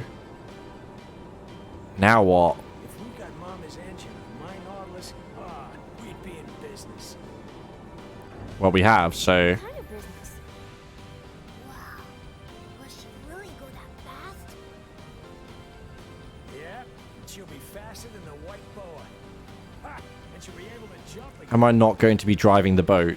Is this all so we can re-equip the Nautilus with the engine? Then we'll really be the flying pirates. Wait, really? That's so cool.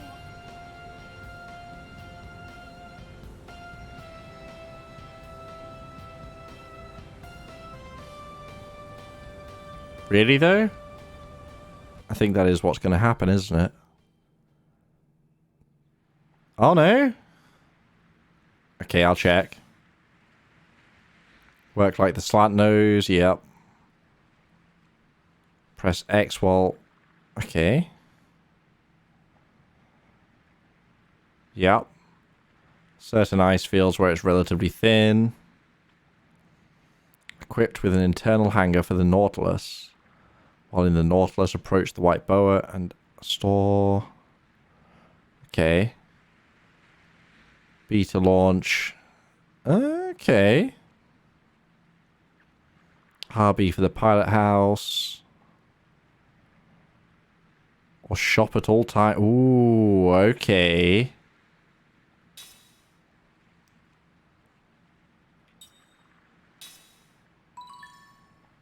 Oh, wait. Nautilus navigation tutorial. Maybe I should have. That was a different one. Shit.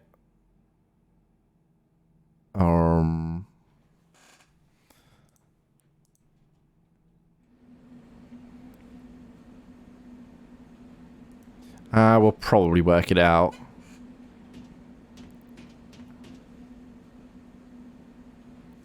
I wanted to check the shop.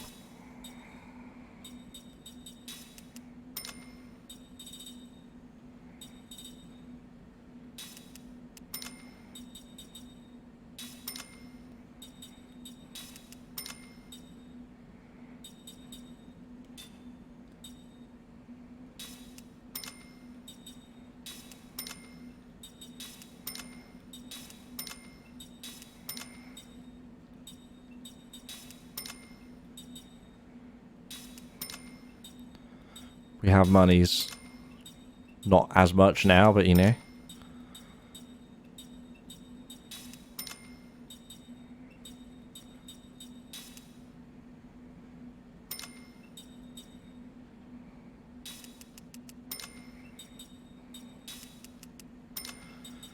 Feel like this is a fairly definitive set of items, right? It should be, theoretically.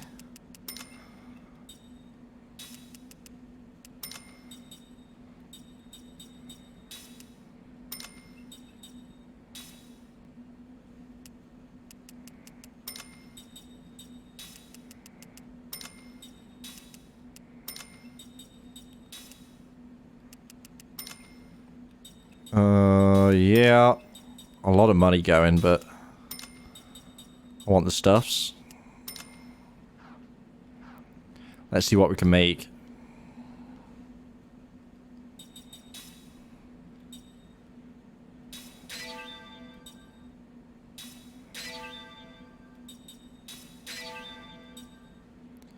Glacial ice we still need.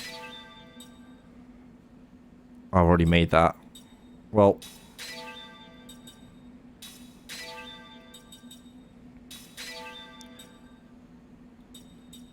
upgraded some of that shit.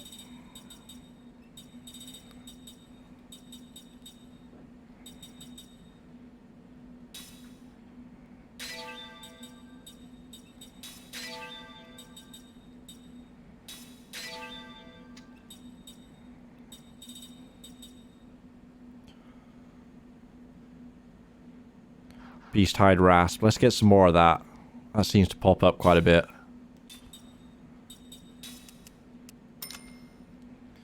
Maybe too much. Who knows?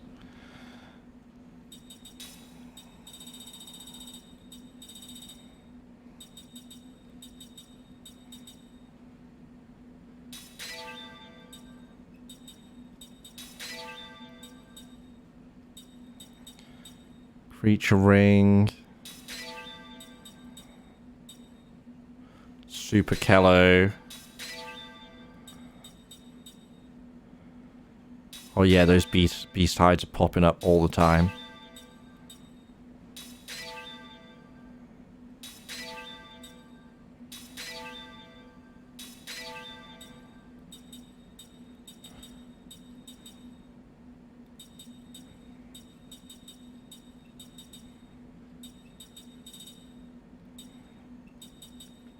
Venom?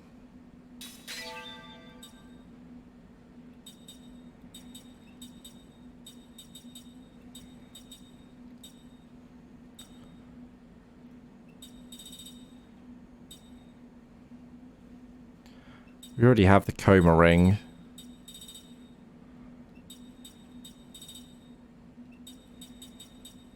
Pickpocket, snatcher.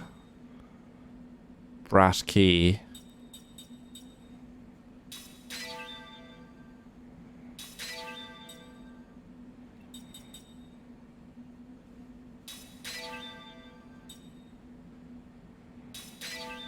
Noise.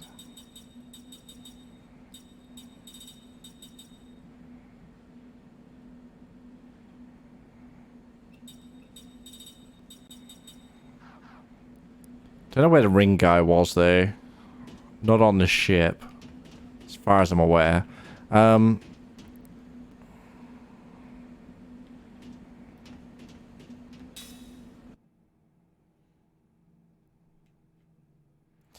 Let's try and work out.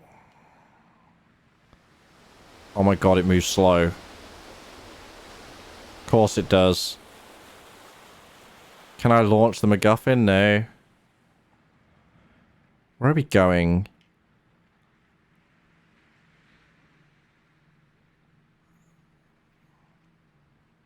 It's like 4 flashy areas. I have no idea which one to go to. Let's go east first.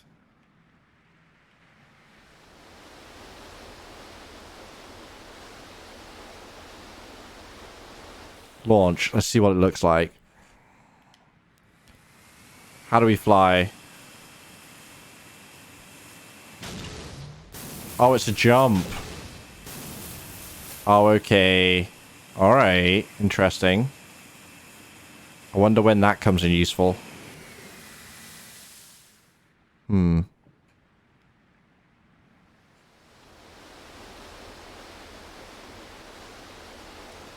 was trying to turn there. It was not happening.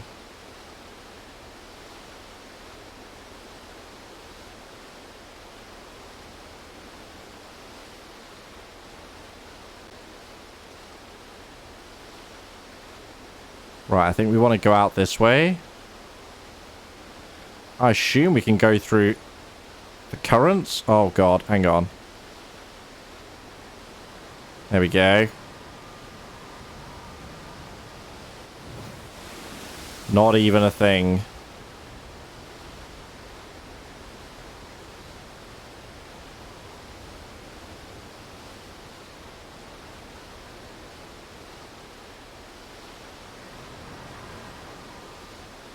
There's the ice.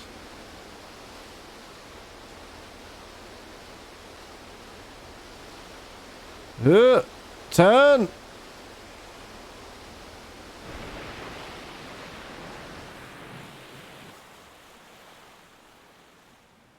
Oh, have I got to launch from here by any chance?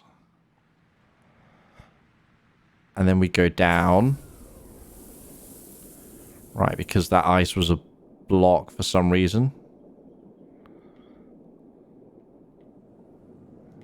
Oh, there we go. There we go. And up. Wait, have we been here? I actually don't know. Maybe?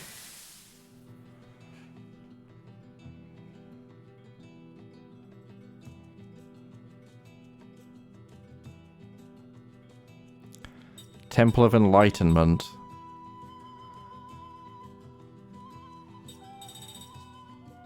Okay, well it's not showing a mark on it, so maybe it's not core progress. Let's make a save just in case. Although I am suspecting we're reaching a point where we're going to have to go around and do like the classic RPG slash... Well, I suppose Zelda counts as RPG. But the classic thing of like visit 3 temples, blah, blah, blah, I don't know. We'll see. Or 4, I guess. 4 places popped up.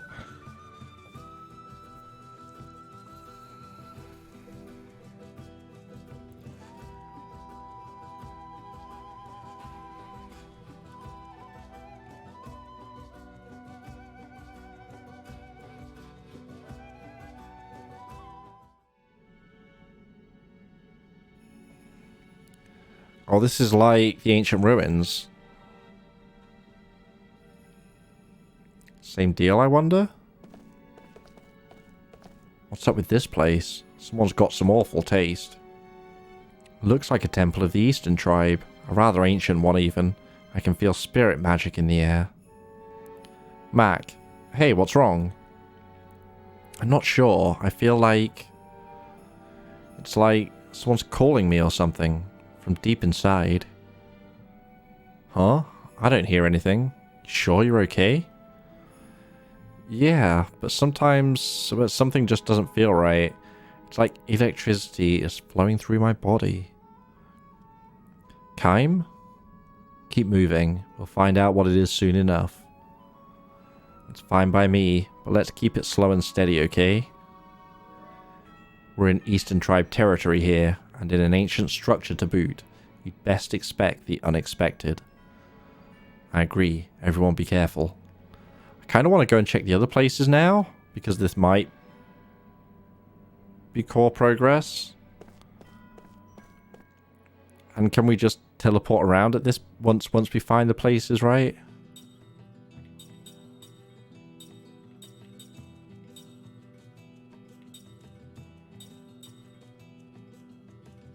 Does that work?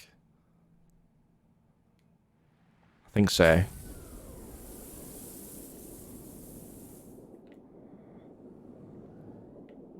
That way.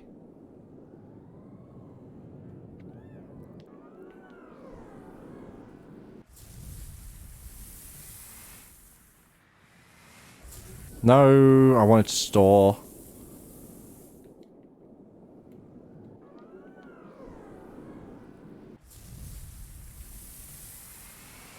Turn. Back it up.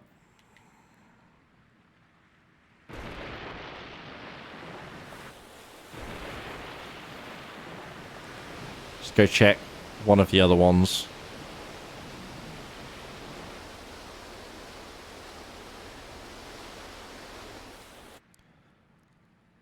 Let's go for northeast. Let's check it. Boat. Stop. Wait, which way's forward? Oh, that way's forwards. Okay.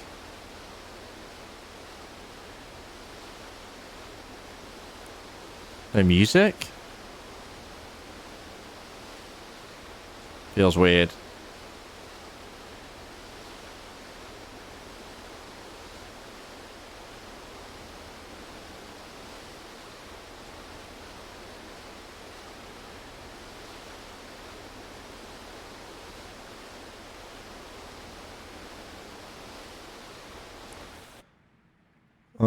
Yeah, we have a lot of ground to cover.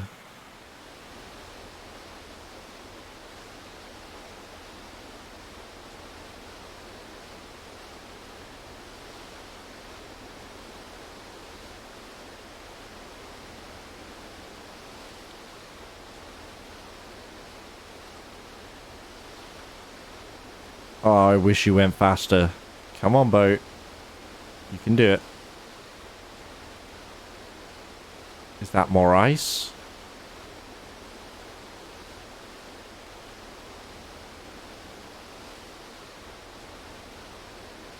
Maybe. Maybe.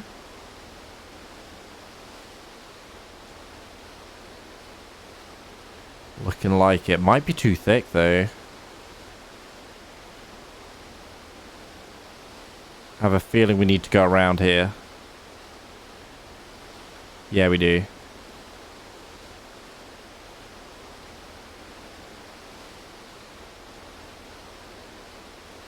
Turn!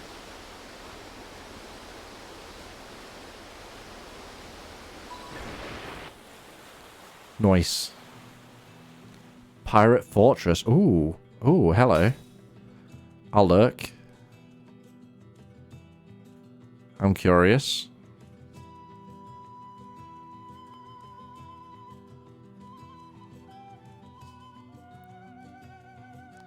Are they smoke signals coming up?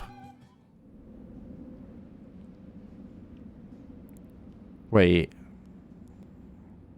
Kind of looks like the Nautilus, but not quite. Some old version of, maybe. Captain, I'm so glad you're back in one piece. I'd say the same for you too, my friend. You're looking good as always, Gar. The same to you too, Captain. I thought the Navy finally got you for a moment there. I expect nothing less from our captain, the best pirate in the world. You know him, said? Yep, this is Gar, one of my crew. This island is home to one of our secret hideouts. Hmm? Come to think of it, Gar, what are you doing here anyway? You're free to go inside, aren't you?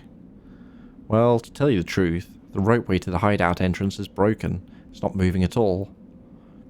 The ropeway? Here, let me have a look at it. Fixed? Yeah, he's definitely a Sid. There, that'll fix it. Wow, that's our captain. Finally, I can get some warmth. Thank you so much. Come on, pirates don't let a little heat or cold bother you. Where's the rest of the crew, though? Well, I'm the only one back here as of yet. The Navy was awfully persistent this time around, so we all got separated as we were escaping from them. Well, well, in that case, we'll need to find them quick. Gar, you wait here in case any more turn up at the hideout. Got it? Aye, sir. We've got to find his pirate buddies now? Is that what we're doing?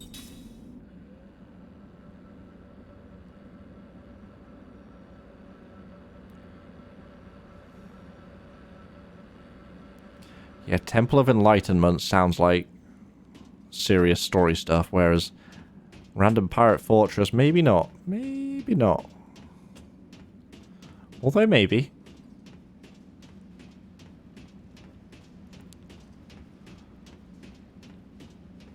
Oh, missed it. There we go. Not a whole lot going on here right now. We'll give the place a once over.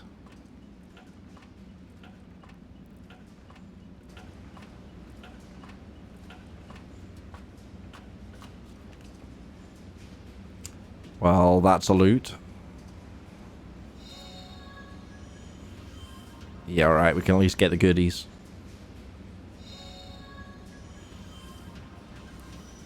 Not that way yet. Let's go up this side. God damn it. Please. Please. Ooh, building.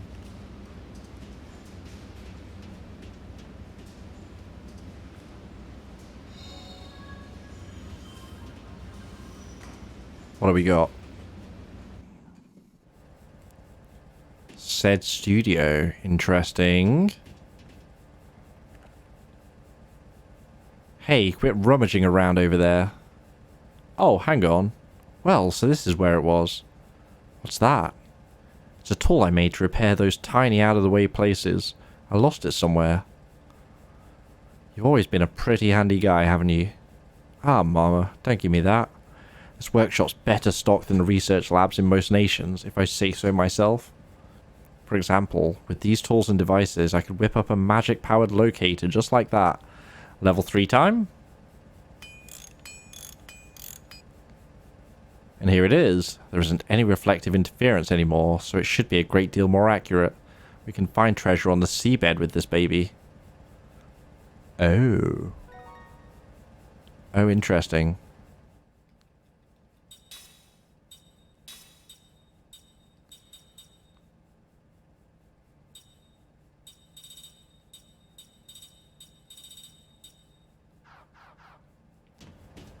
Okay.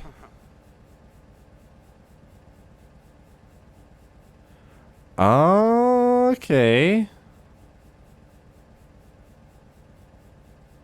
Treasure information. Cave in Tosca.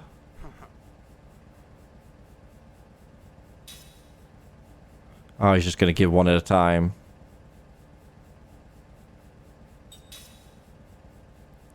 Goatsa. Alright. Tosca and Goatsa. Should we do this side stuff first? Probably, right? I want to check the rest of the area, though. Tosca. Tosca Cave for a treasure. Does that appear on our treasure hunt now?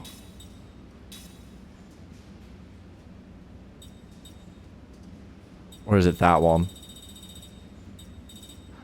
Yeah, I don't know. Hmm.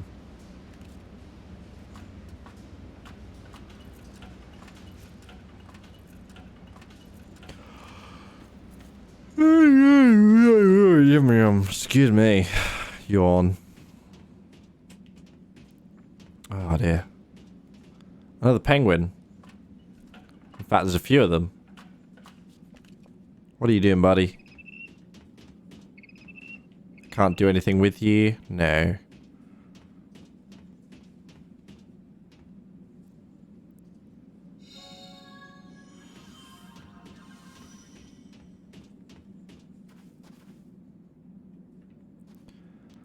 I see you. I also see the Pipot, of course. Oh, there's a 9. Well then. Not had anything off him for a while. What do you want, little penguin? Not a lot. Okay. Whoa! Don't run back. Right, cave in Tosca. And there's a dude in Goatsa somewhere. That could actually be kind of tough to find.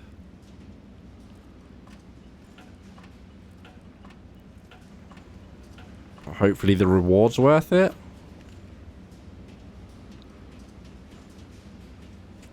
Oh, no, this way.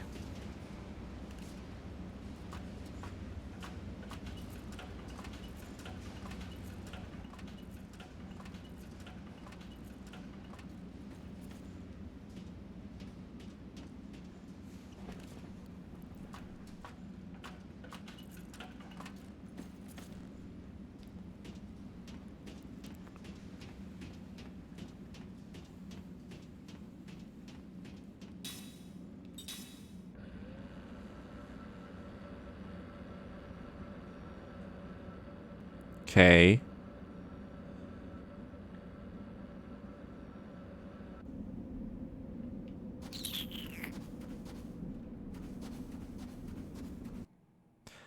I wonder where the white boa will teleport to if I start moving around.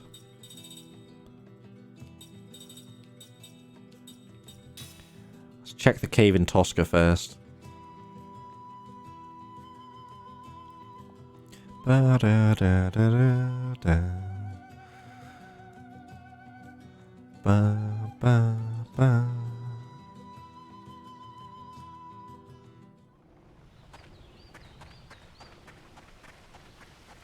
In a cave, you say? There's a cave behind the waterfall, right? Yeah, that's not a cave.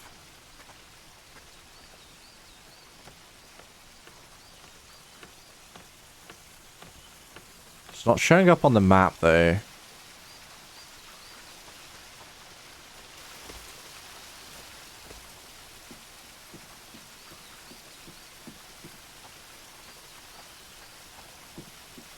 Yeah, treasure's not appearing.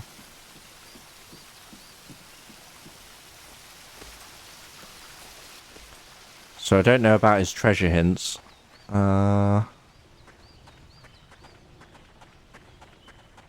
But yeah, let's try and find this dude in Goatsa. Oh, God knows where. Quite a big city.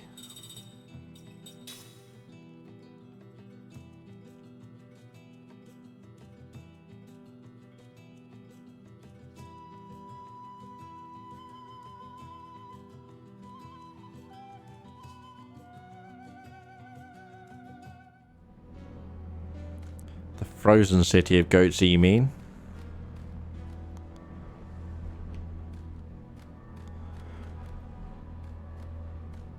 Looking for a pirate.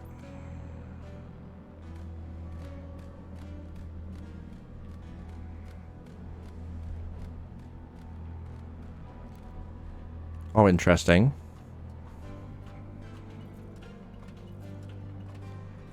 Was this area accessible before?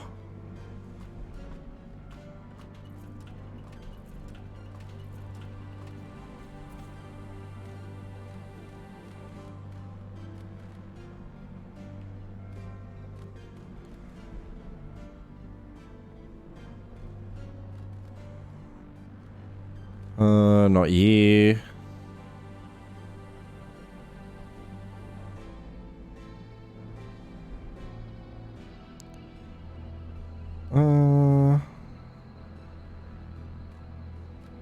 Hide out in a seaside cavern. We found it.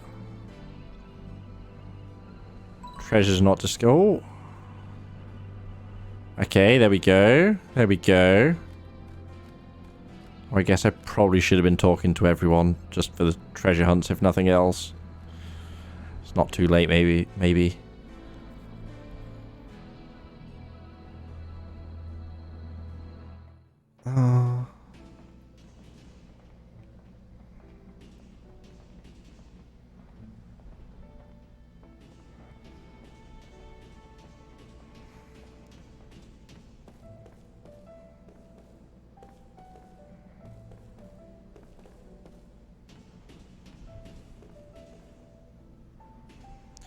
Hightown and Middle are both frozen.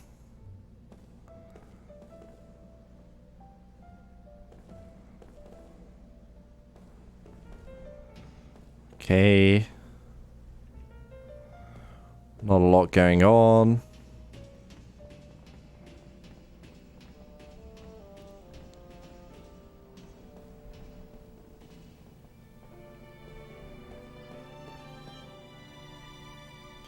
Are you a pirate?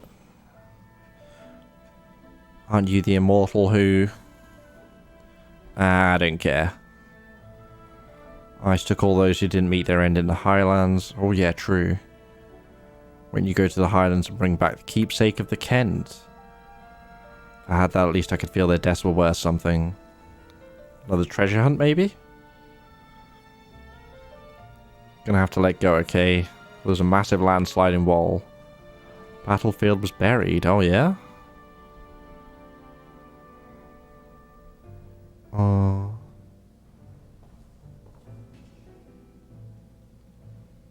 Wait, was Kain blaming himself for that meteor strike? So that really wasn't you, buddy.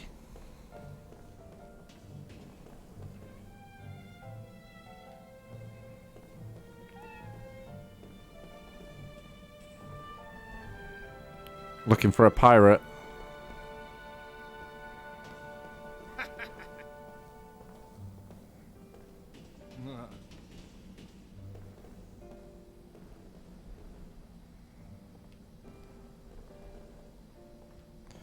Nope.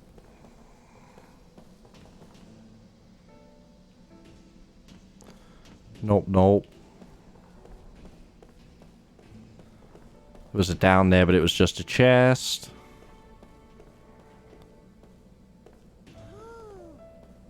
You're not actually selling anything, though.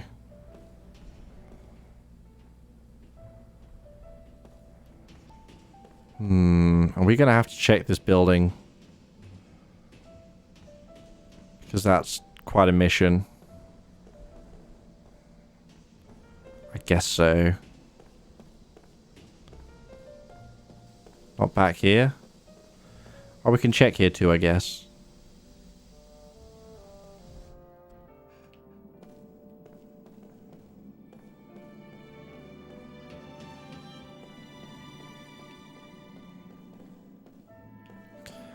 No, we already got the stuff here. Doesn't actually get you into any rooms. Alright.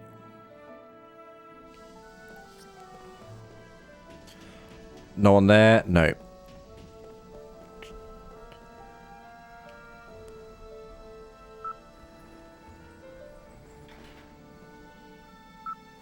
Oh.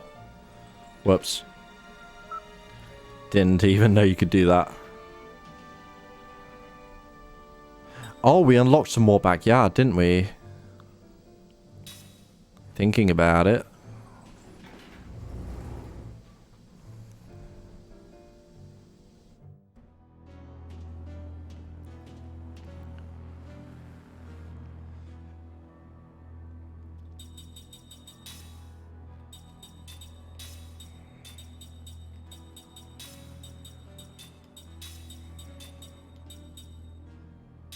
Do that? Yeah.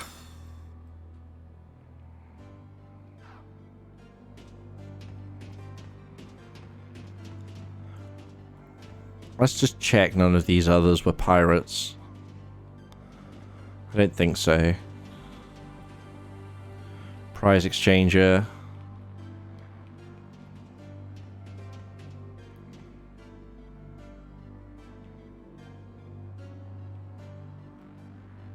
Backyard for beginners. Inside info for late. Okay, you can have a look, I guess.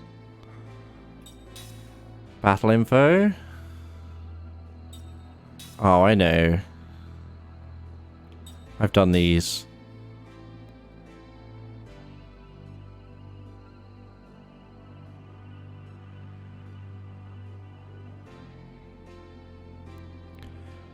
Ever see the battalion's combination? Show it to him a few times and I bet he'll give you something.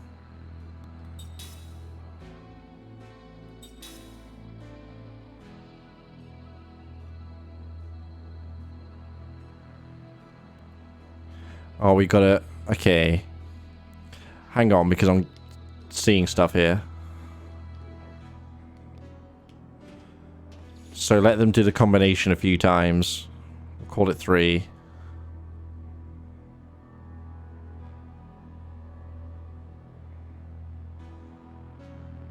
Welcome to the middle class. Alright.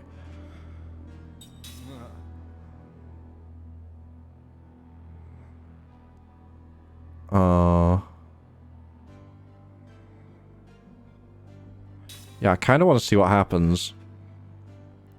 Let's do it.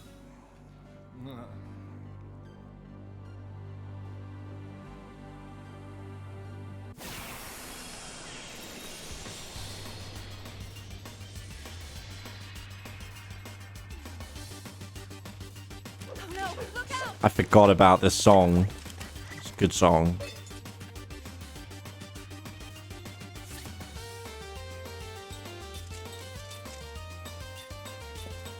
Want to see your combo.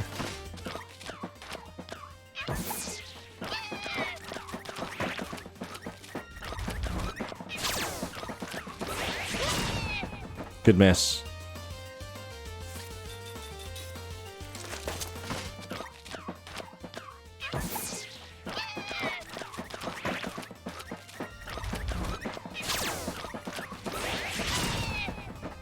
Uh-huh.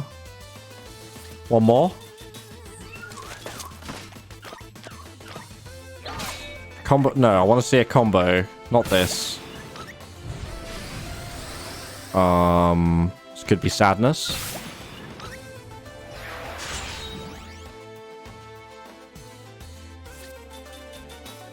Do it. Go on. Ah, they're not going to do it, are they? Oh. That wasn't insignificant.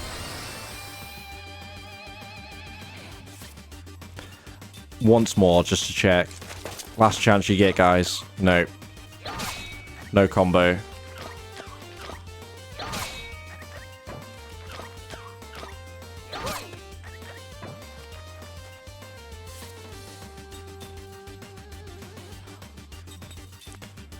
Ground or Kellalon?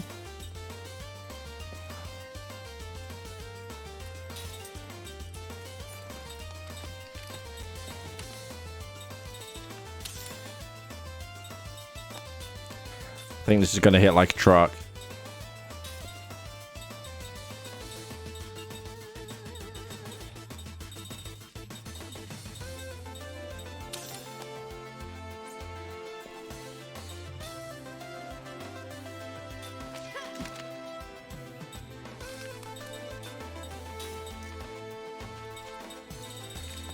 Any more thief rings?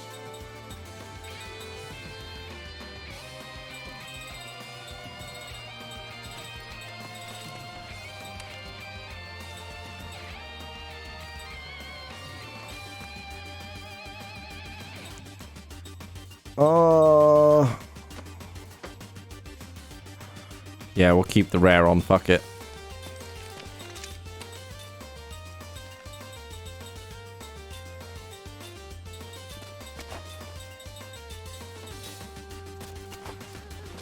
Oh, now you do it. Alright, fair enough.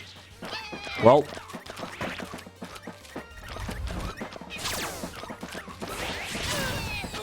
Oh, shit.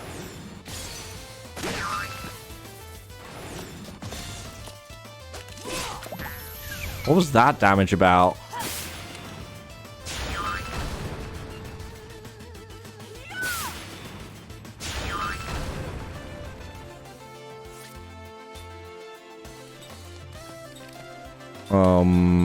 Yeah. I guess Seth's not getting up for this fight. Although I don't think it matters in here anyway.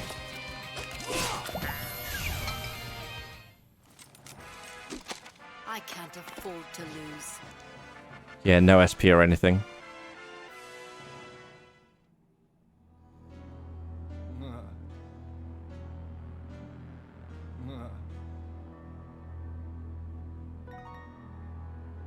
Okay, slot seed.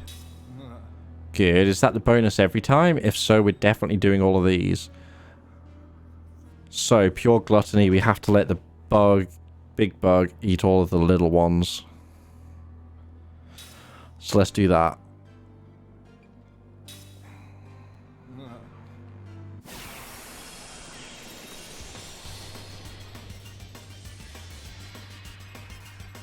Keep taking the advantage.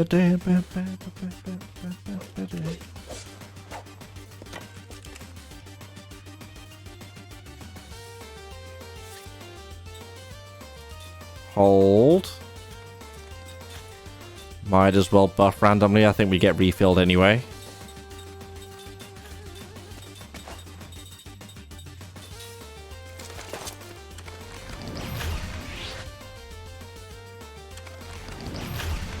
There's a Monch.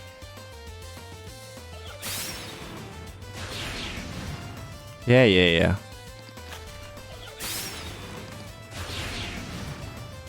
Oh no.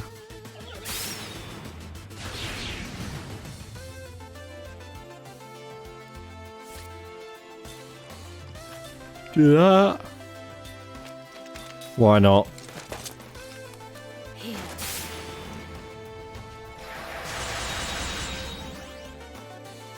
Here goes.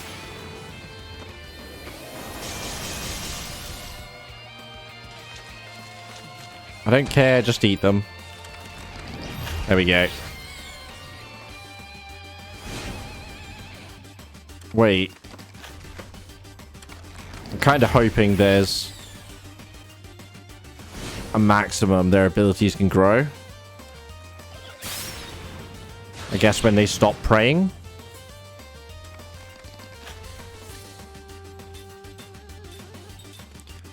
Let's prepare to cast magic quickly just in case. Wait, did Sarah do something different?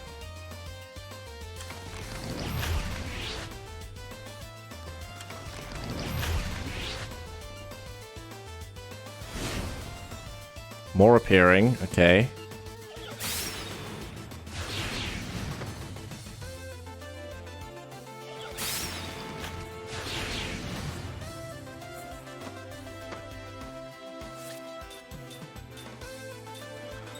You know what?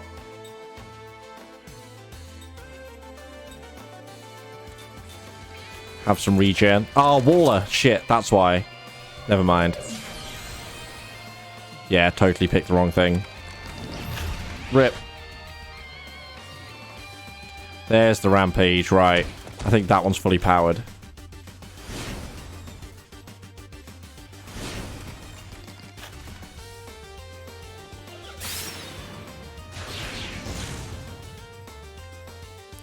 I think if I take out Bug B, GC's just non-existent.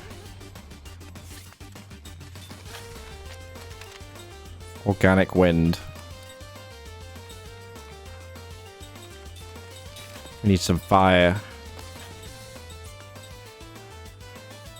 Wait, hang on.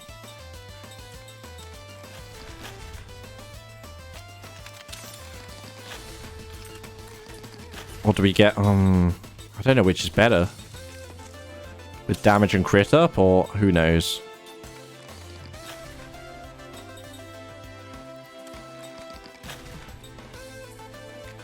That one's got lower HP.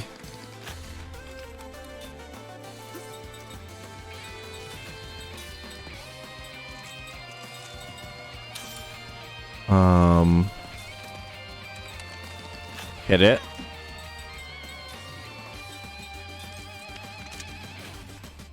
Why not?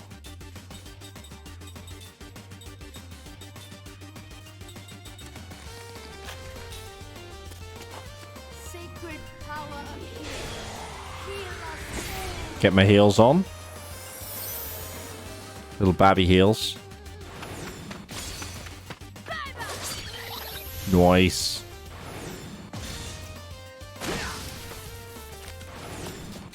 How much? That's crazy damage. Yeah, they're both attacking. So hopefully that does the job. Oh no, that one's still praying. Although, if that's 4800 HP, I think that's max.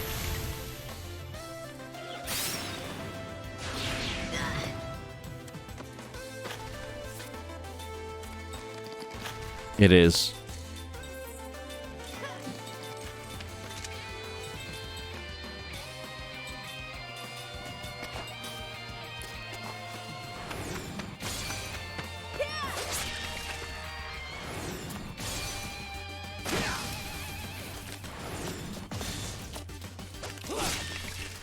Ah, not so good.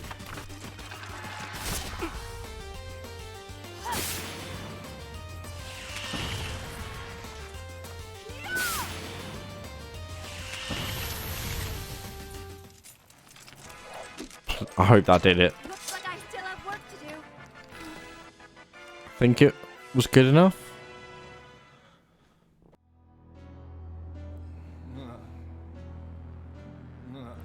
There we go. Slot seed. Nice. Okay, let's hear about the other one.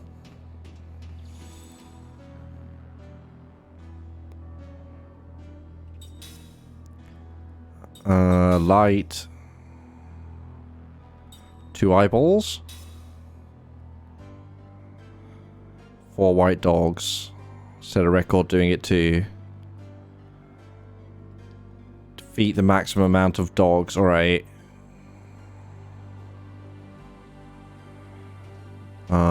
Let's try that. Let's do it.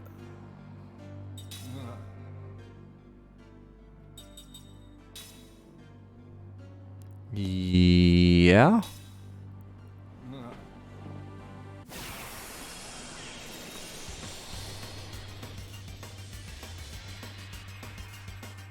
Guess we have no choice.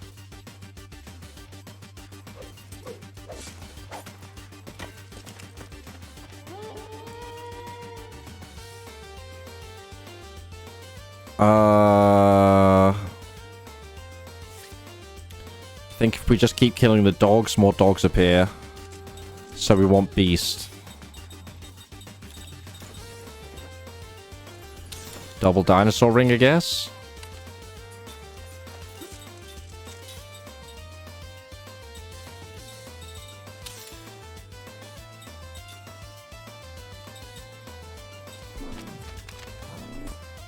Can that even be destroyed? I honestly can't remember. Let's attack it in case.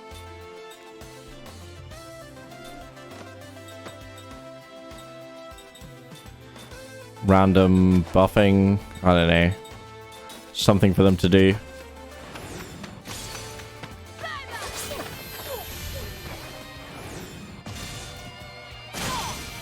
No damage still.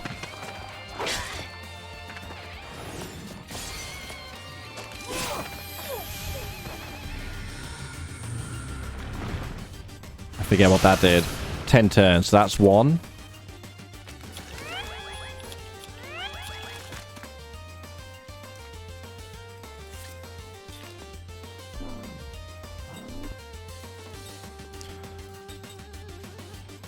Might as well try and attack it. Or I attacked the wrong... Oh, whatever.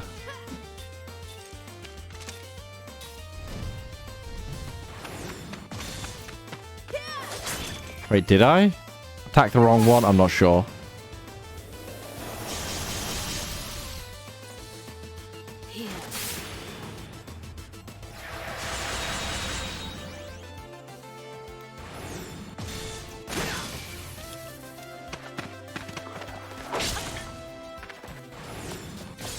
Dead.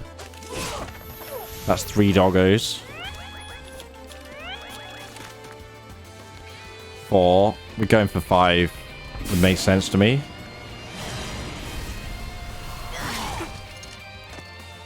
Uh-huh.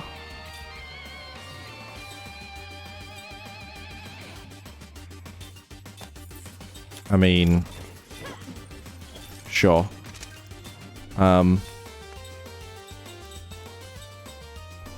Cure Petrify on Seth. Cure Petrify on Ming.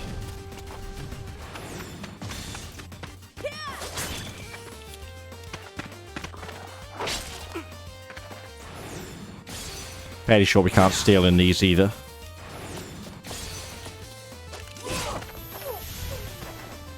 I'm okay. That's 4 doggos. One more, and we can go for the kill.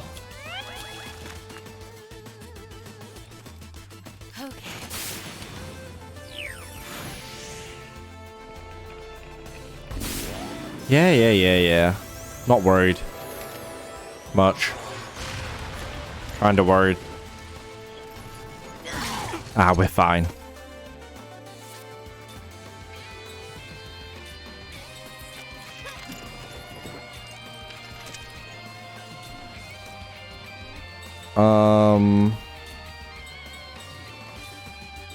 It should be time then. No, not that. Oh, whatever.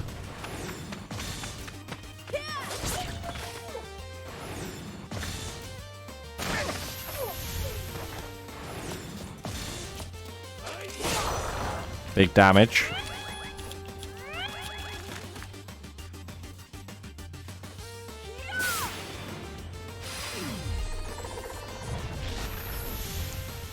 I better have done it. It appears I've still got a lot to learn. The number we were given was 4. We beat that. All the slot seed. Alright, good. See if we can try and work these out. Defeat all the wild bulls. Don't defeat the Kellalon Papa. Okay, we can try. Don't touch Papa.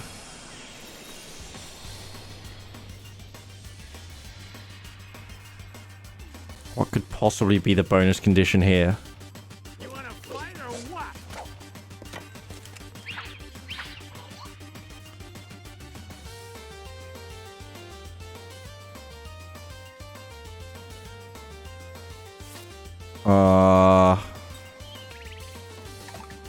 We can kill Kellalon Mama.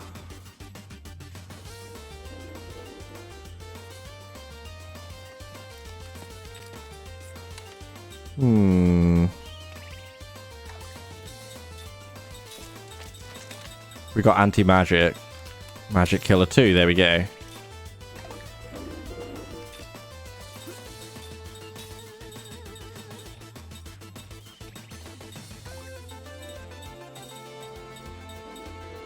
There we go.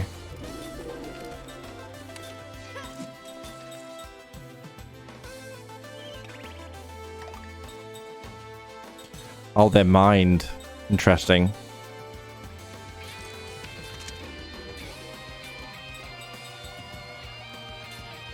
I'm gonna find out if there's some reason.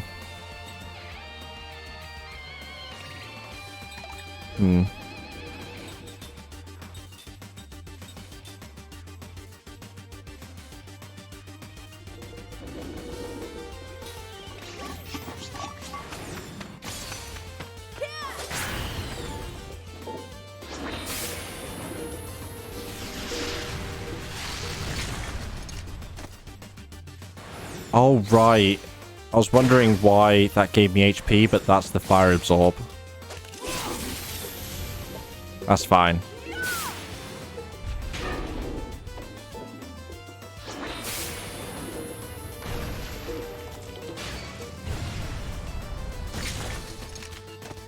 This is fine.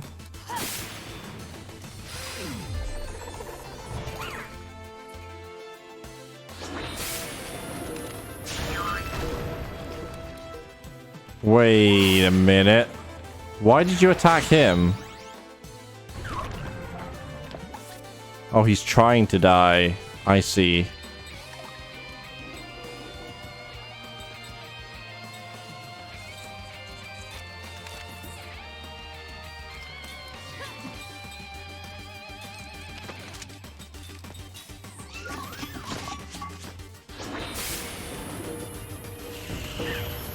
Oh, okay, interesting.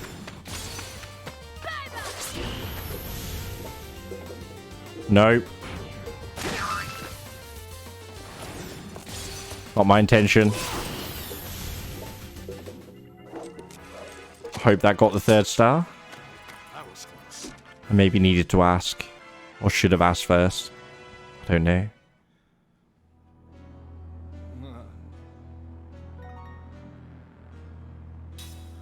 Let's find out.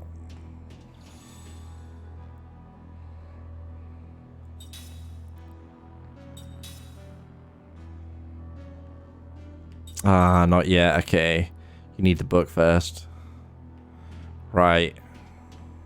Okay. Fair enough. Nope.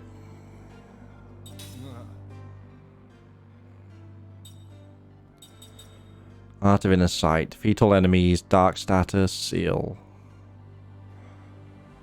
Should I just come... I wonder. No, we'll do it now. Wait. So... Won't be able to do magic.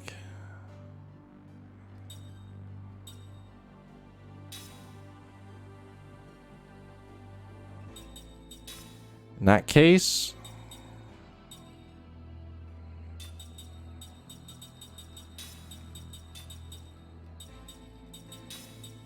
Maybe?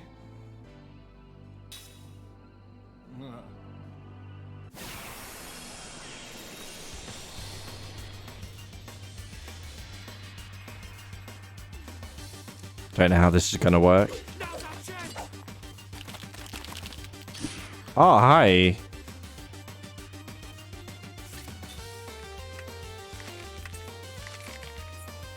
So we want wind, right?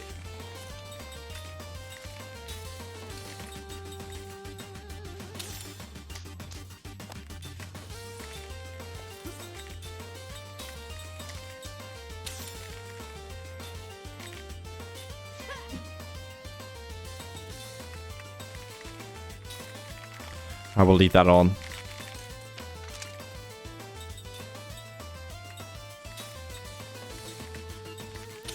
For the sake of equipping something.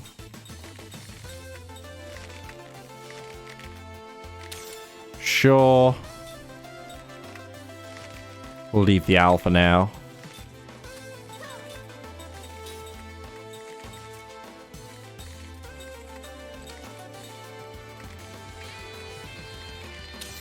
Why not?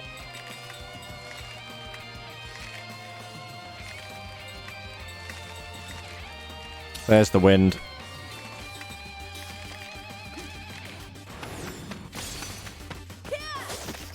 Oh, of course.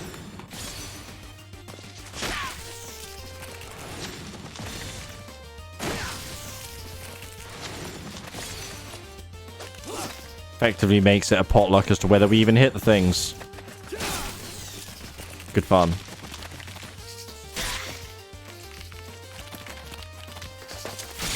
I think we've got enough HP to tank it.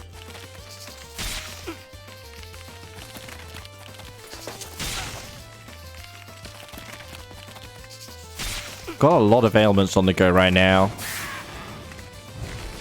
Oh, I don't like that.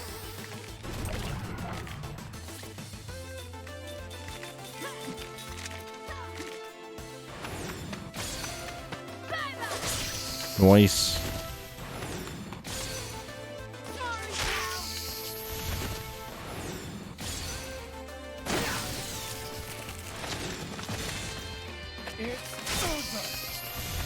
Okay, progress.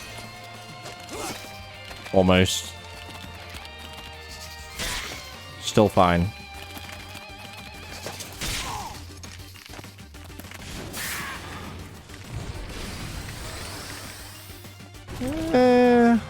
Yeah, I'm more worried about the poison than the buffs.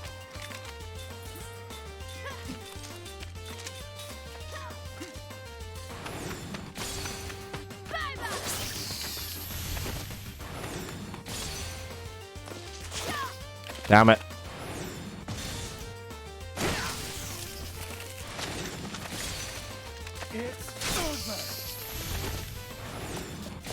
Never gonna hit this bird, are we? Flying stuff has good evasion anyway. Now it's gonna... Yeah. Yeah. Wait. Wind. Attack with fire?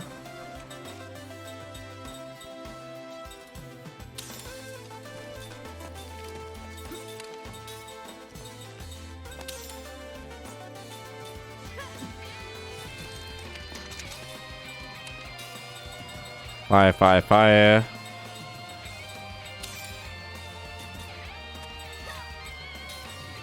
Yeah, whatever.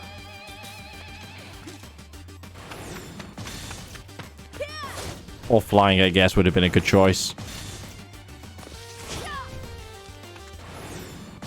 Never gonna hit. Oh, one. 0 damage. Wait, why? Huh.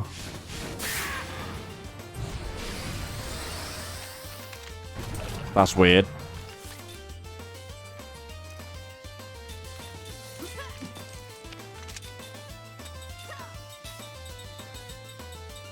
I want that.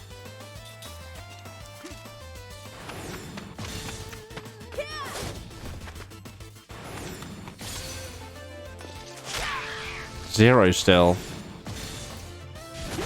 How do we deal with that? I don't want to use items, really, but might be the answer.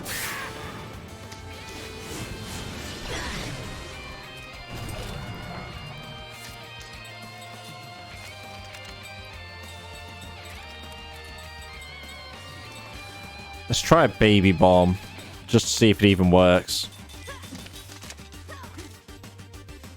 Okay. Nope. Actually, how do we deal with this?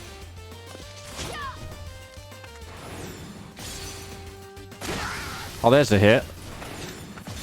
Why does the gun work and nothing else?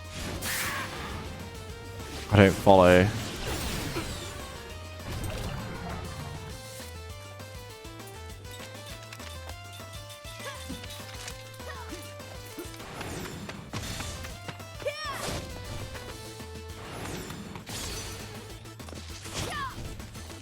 Connect.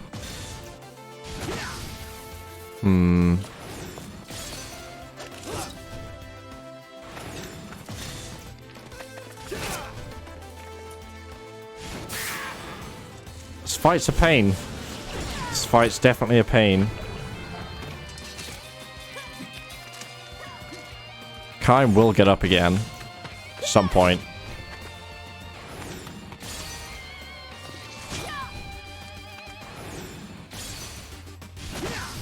God damn it.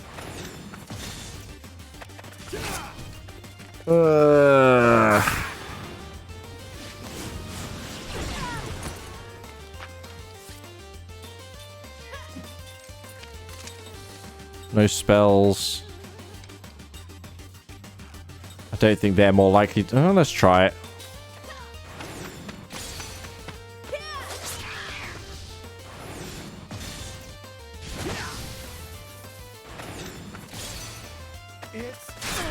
Oh. Okay, well that worked. It's not in my nature Weird to fight that it was.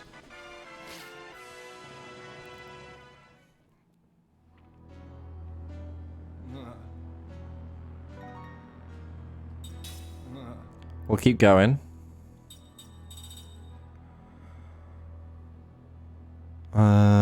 Defeat the Mantalas. Yeah, we're not sticking with that. Come on. Come on. There we go.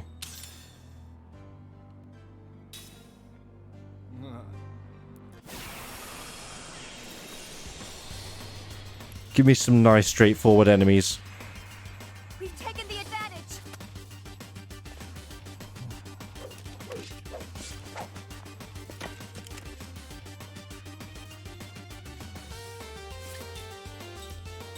All water. I've just got to defeat the Mantalas, not the Manta.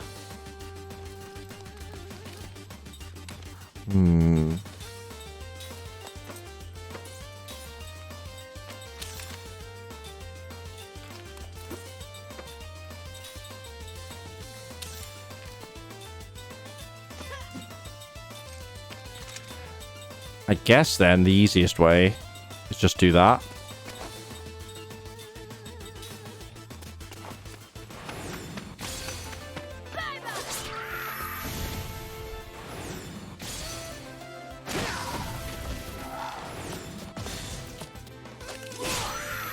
still dead. Nice.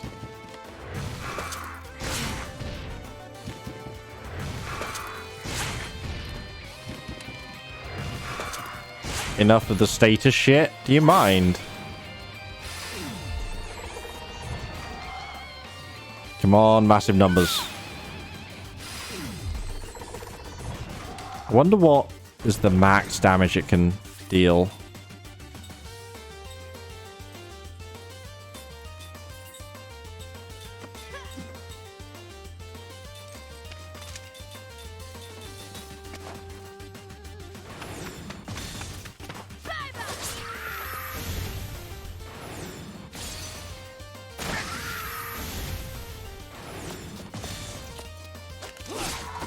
Well, that's going to hurt either way. It's dead next round, if not this one. Nah, this one. Gamble said yes. Now is the time. It appears I've still got a lot to learn.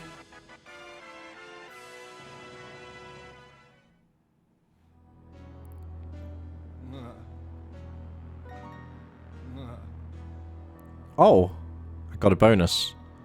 Nice. Wonder if it was defeat all the mantas first? Who knows? Tolton only, defeat all enemies. Ooh. Okay. Curious. Who's the enemy?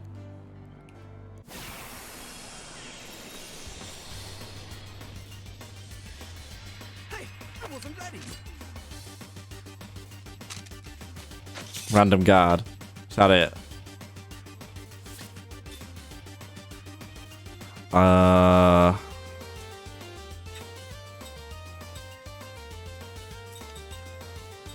I'm confused.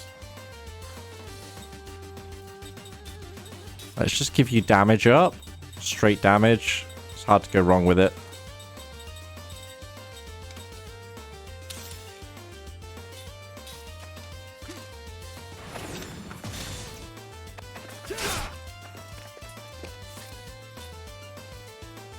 He's delinquent. Is he just going to stand there? Nope. He's going to hit like a truck. I don't know how much HP he has. Well,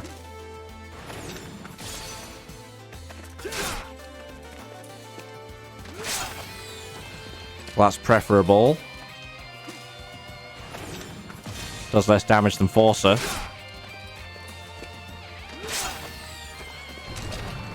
And we die on the next hit.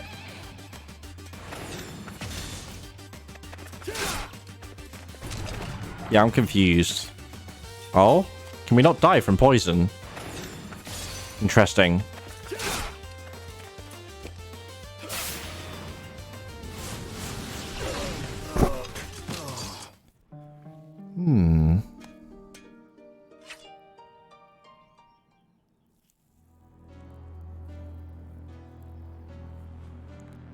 How?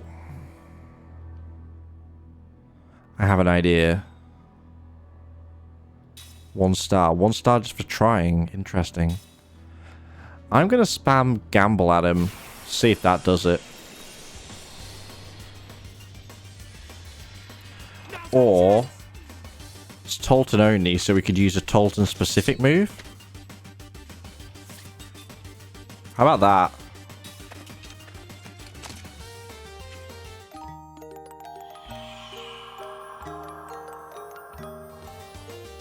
Nope, not that. Plan B.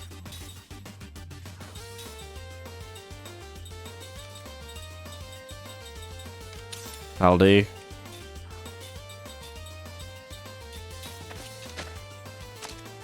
Some slow casting. Owen.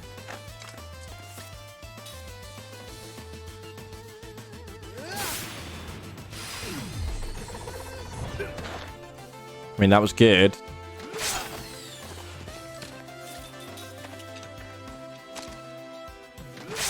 we might never get this cast.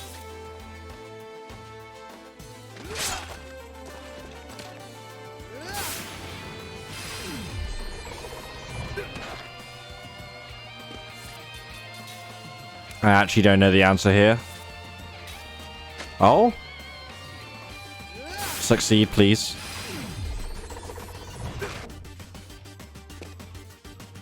I don't particularly want to be sat here healing. Why does that deplete MP?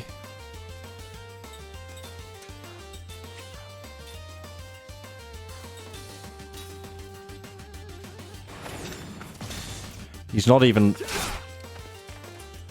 Ah, now he's low. Ah, not enough.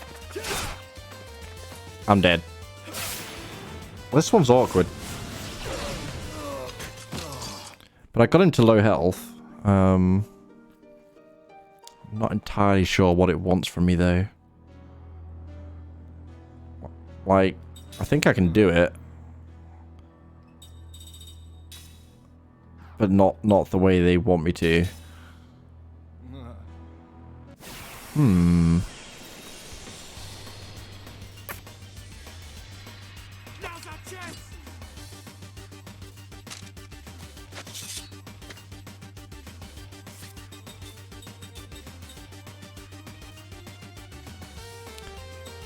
Would hasting yourself first be a good plan? No, probably not.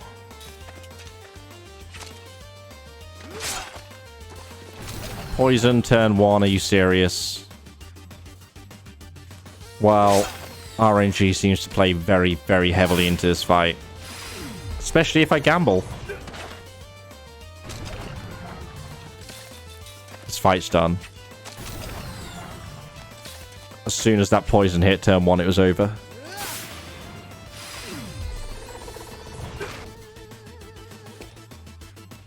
Yep.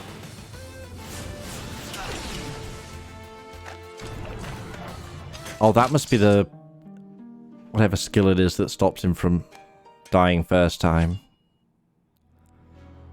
Whatever it's called. Let's try that again.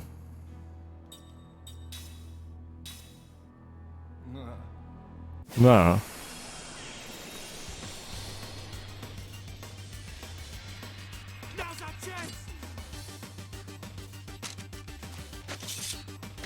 Should we try it for real? Let's do this first. Damn you, fucker.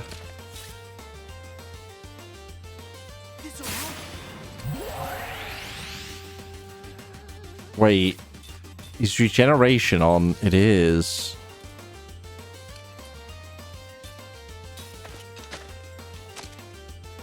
Stop it. Stop it.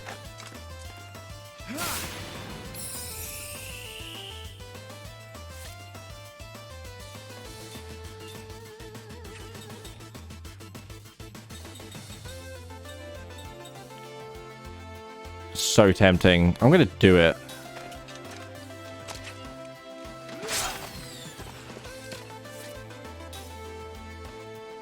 Nothing but regular attacks, please.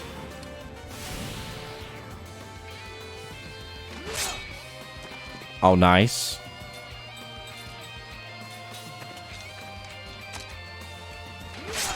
No dodge.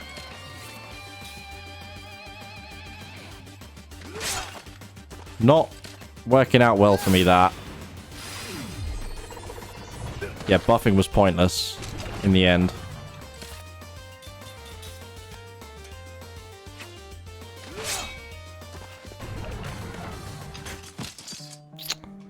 Interesting. Yeah, this fight's weird. Is this yet again with the random difficulty spikes? Maybe it's entirely possible I'm just not understanding what it wants me to do.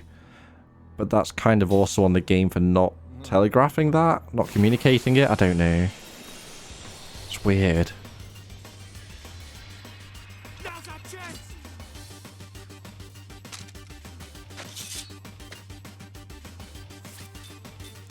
Alright, spam this.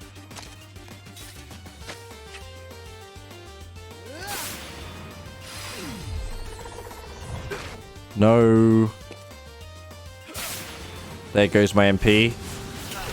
No. Why does it take my MP sometimes then? I don't get it.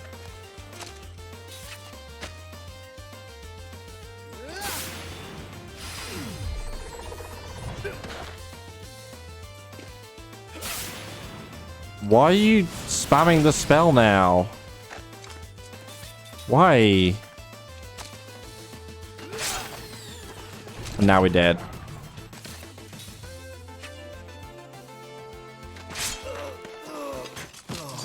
What the actual fuck?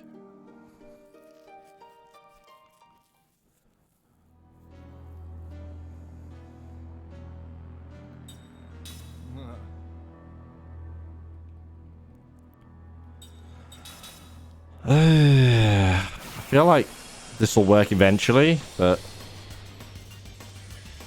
it's not. This is not a very good plan. Roll for luck. Piss off.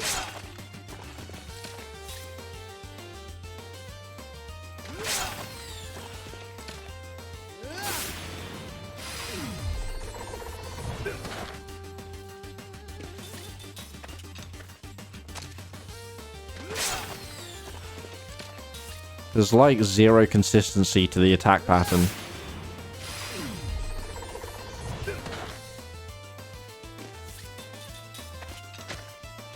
Oh damn.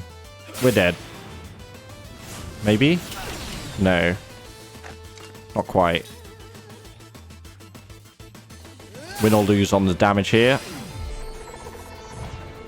We win. Alright. This victory's food for the soul. It was a dumbass victory.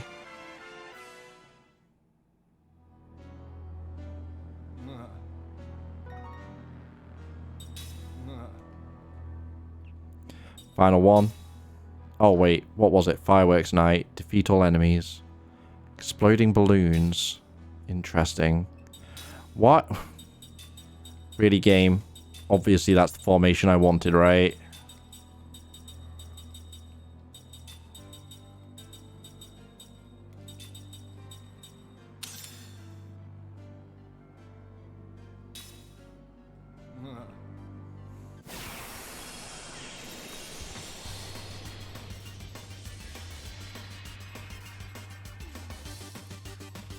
I'm gonna bury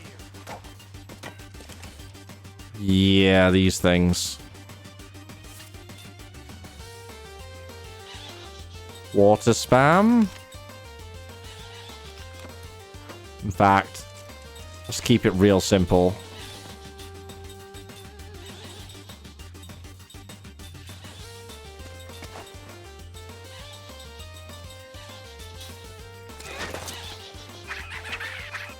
What are they doing?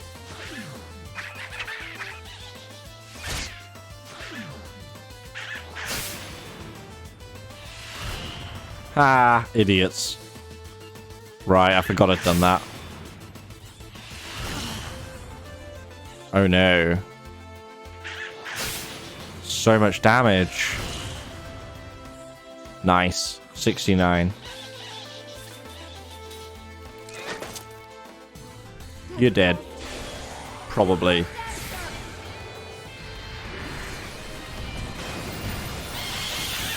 No. Interesting.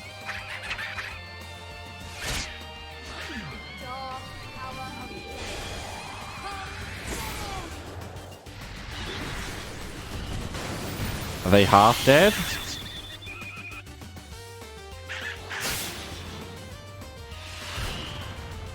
We should be attacking.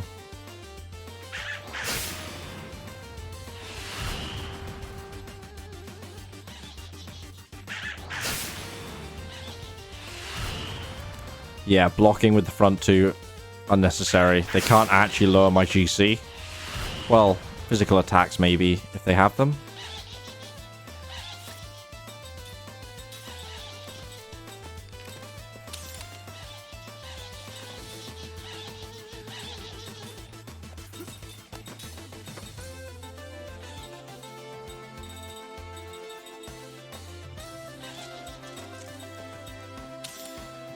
do that. Fuck it.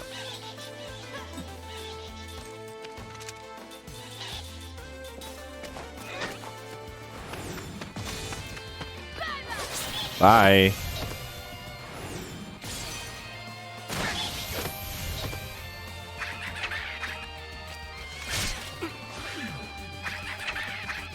Right, yeah, they do have some physical attacks. But then they'll cast a fire spell and heal me, so I look forward to it.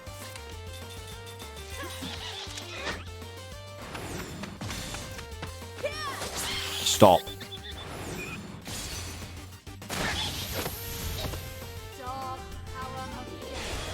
Yeah, this spell's a bit much. Ah, it doesn't matter.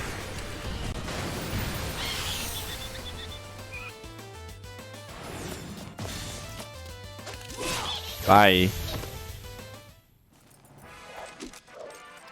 No idea what the bonus condition was in that. Kill them all at the same time? I don't know. Don't know how you do it.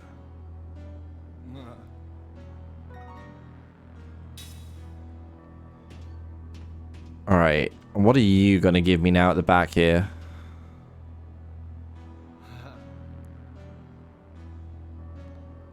Cape of Illusions, alright.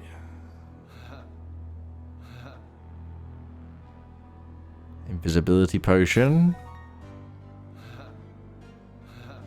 Anything else? Mana Prime? I don't know. 30 stars next. Okay. Wait. Before I forget.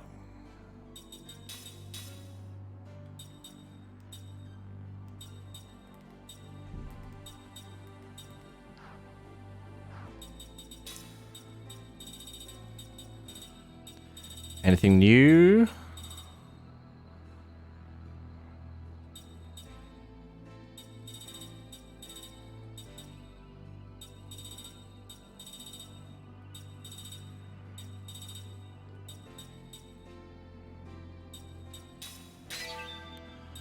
I know. I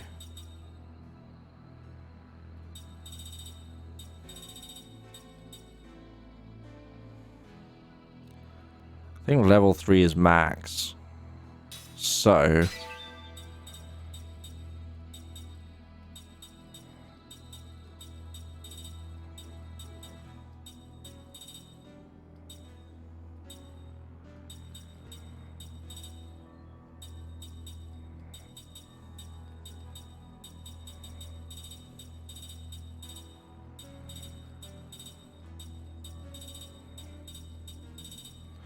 looking good, looking good. We never did find that pirate, so I'm going to have to try and remember to do that next time. We didn't check the rest of this building, but I'm going to call it here because I'm starting to crash out. So, let's do that. We're going to pop off. Be back tomorrow at some point. Don't know what with yet. We'll see how I feel.